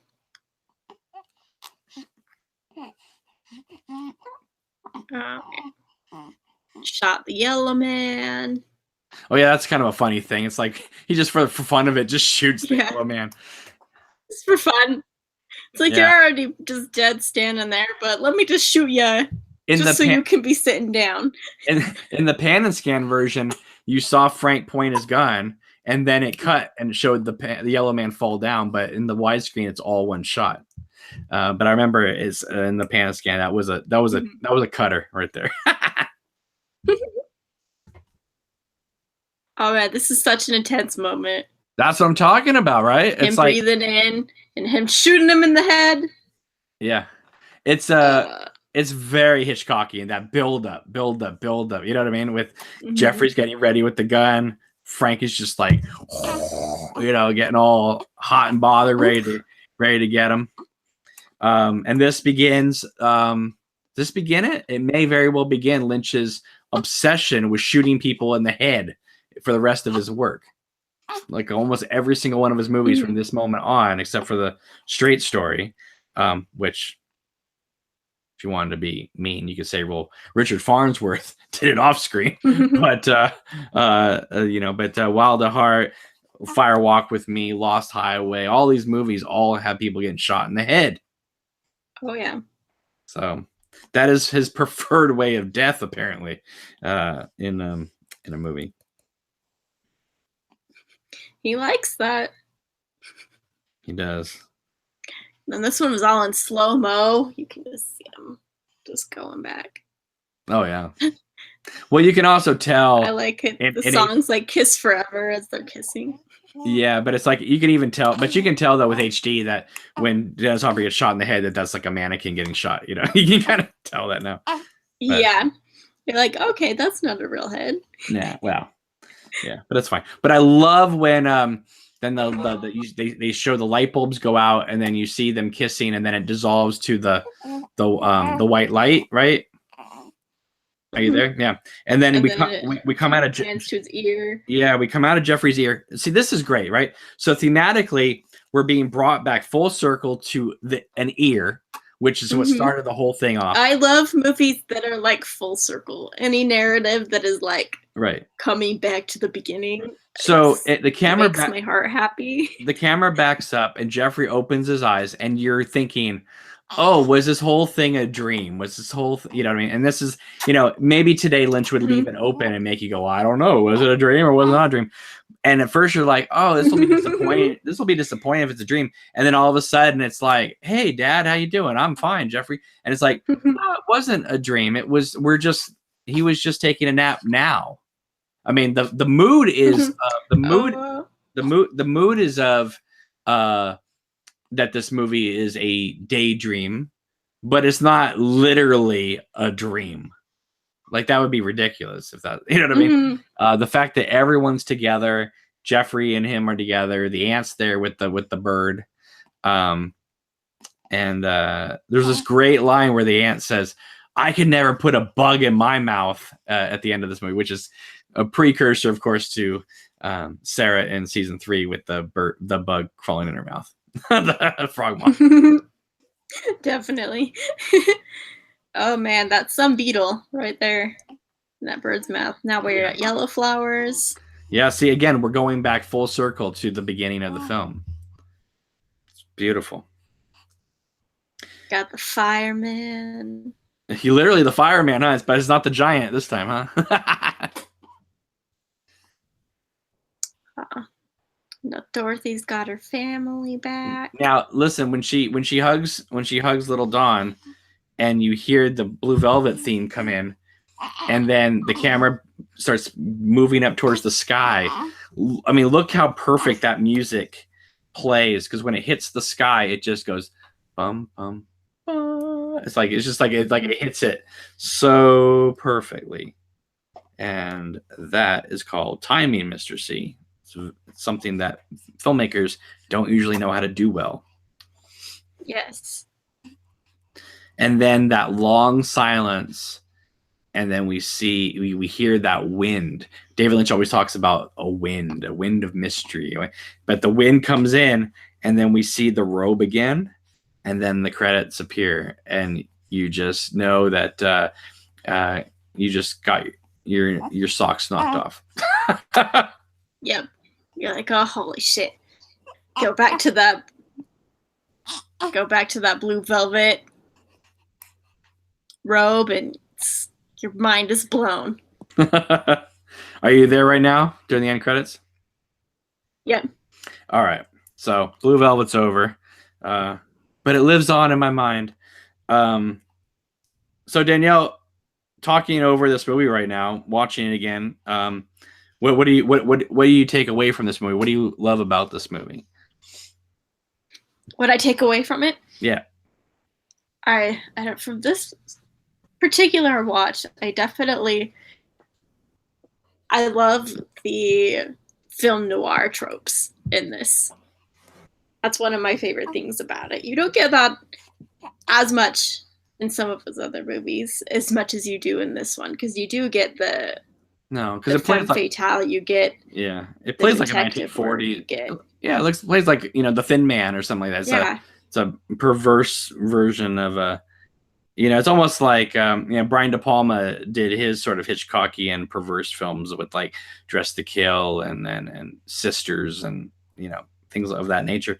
And then David Lynch kind of goes back to not so much Psycho and Marnie, but more of like Notorious. And he's going back to the 1940s version. He's going to Double Indemnity and things like that. Yep, I was just gonna say the same thing. Yeah, Double Indemnity, Notorious, you get all those good ones. Right, exactly. You get a lot of the 40s. But I love, Lynch is always talking about the contrast, right, between the light and the dark. And I don't think, obviously, I love a lot of his films, but I don't think it's more personified than in those characters in Blue Velvet and then the lighting scheme and the camera work and the editing and stuff. Like, you really do feel like in Blue Velvet, not only are you being told this kind of, mystery, small town film noir style, but it literally is a clash between the light and the dark, the good and the evil. Mm-hmm. And you can see it that way or not see it that way. This movie works on many levels. If you want to see it as a parable of good versus evil, it works that way too. If you want to see it as just a small town To Kill a Mockingbird type of small town movie. It works that way too. If you want to see it as a film noir, it works that way. Yes, Hardy Boys, Perverse Hardy Boys Adventure, it works that way too. And yet, for all those levels and all those different ways of looking at it, it's a fairly straightforward movie. Definitely. And I think for me, it definitely is like the American dream meets film noir. You meet the light meeting the darkness. You get trying to choose like what side of the story you want to be on. What if you want to choose good or evil, like you were saying, it's a classic light versus dark trope. Yeah, and Kyle is fantastic in Twin Peaks. Love him to pieces.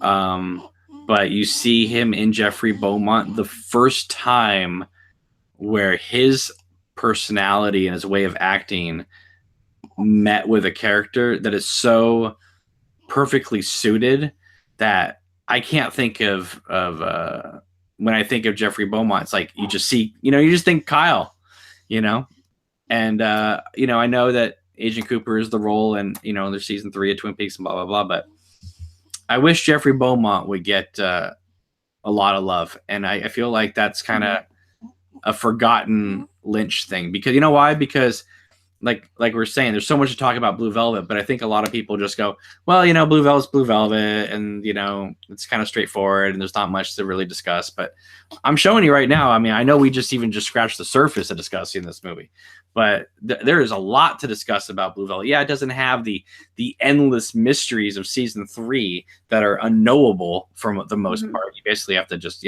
come up with your own answers, which is great.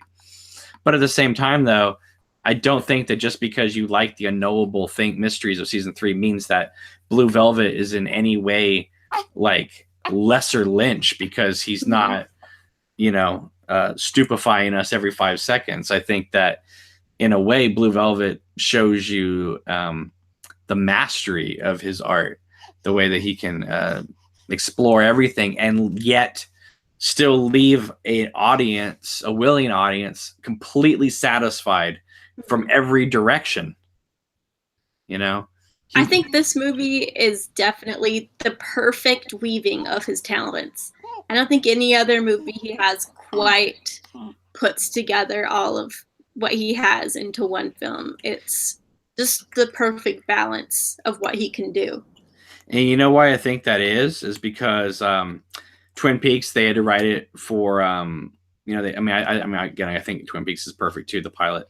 But they had to write that fast for the network. Fire Walk with Me, he had to write it really quick to get to the Cannes Film Festival and get it made. All his other movies were written pretty fast to meet a deadline. Blue Velvet was written over, I think, 5 years. So he had time to think about it.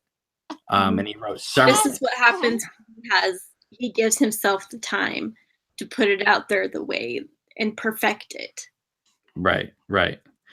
And also it's a time and place. I mean, Lynch in 1985 making this film, Lynch today would never make Blue Velvet the same way.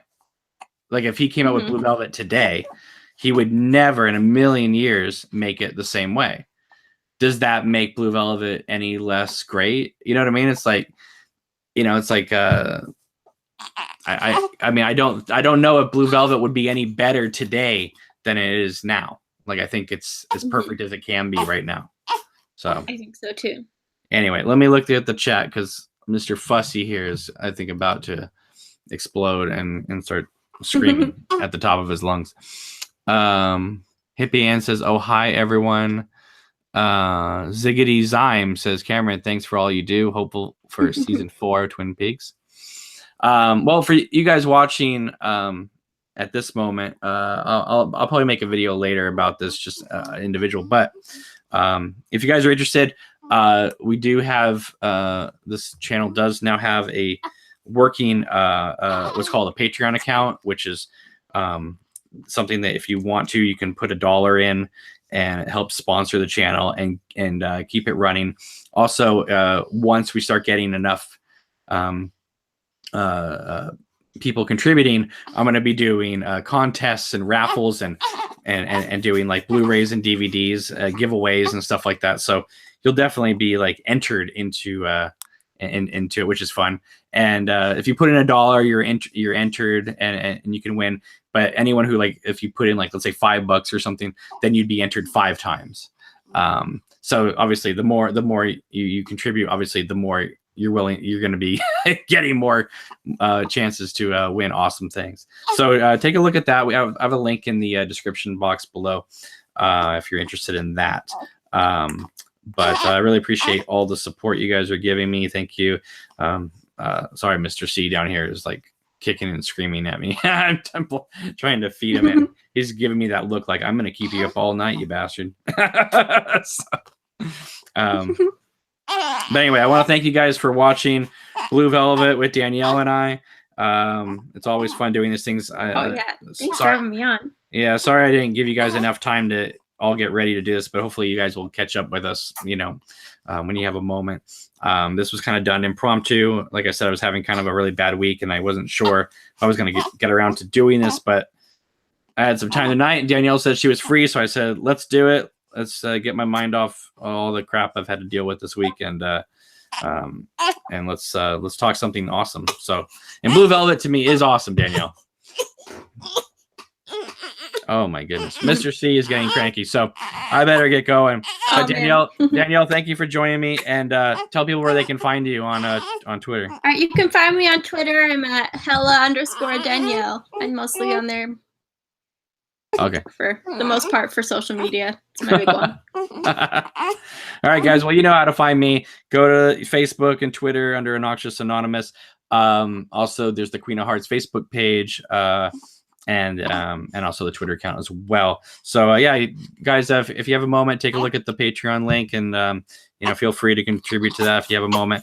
And anyway, thank you so much for joining us. Really appreciate it. And I will see you soon. Hopefully, I'll be more awake by then. But from the sounds of these cries below, I don't think that's going to be anytime soon. So anyway, we will talk to you later. Have a great night.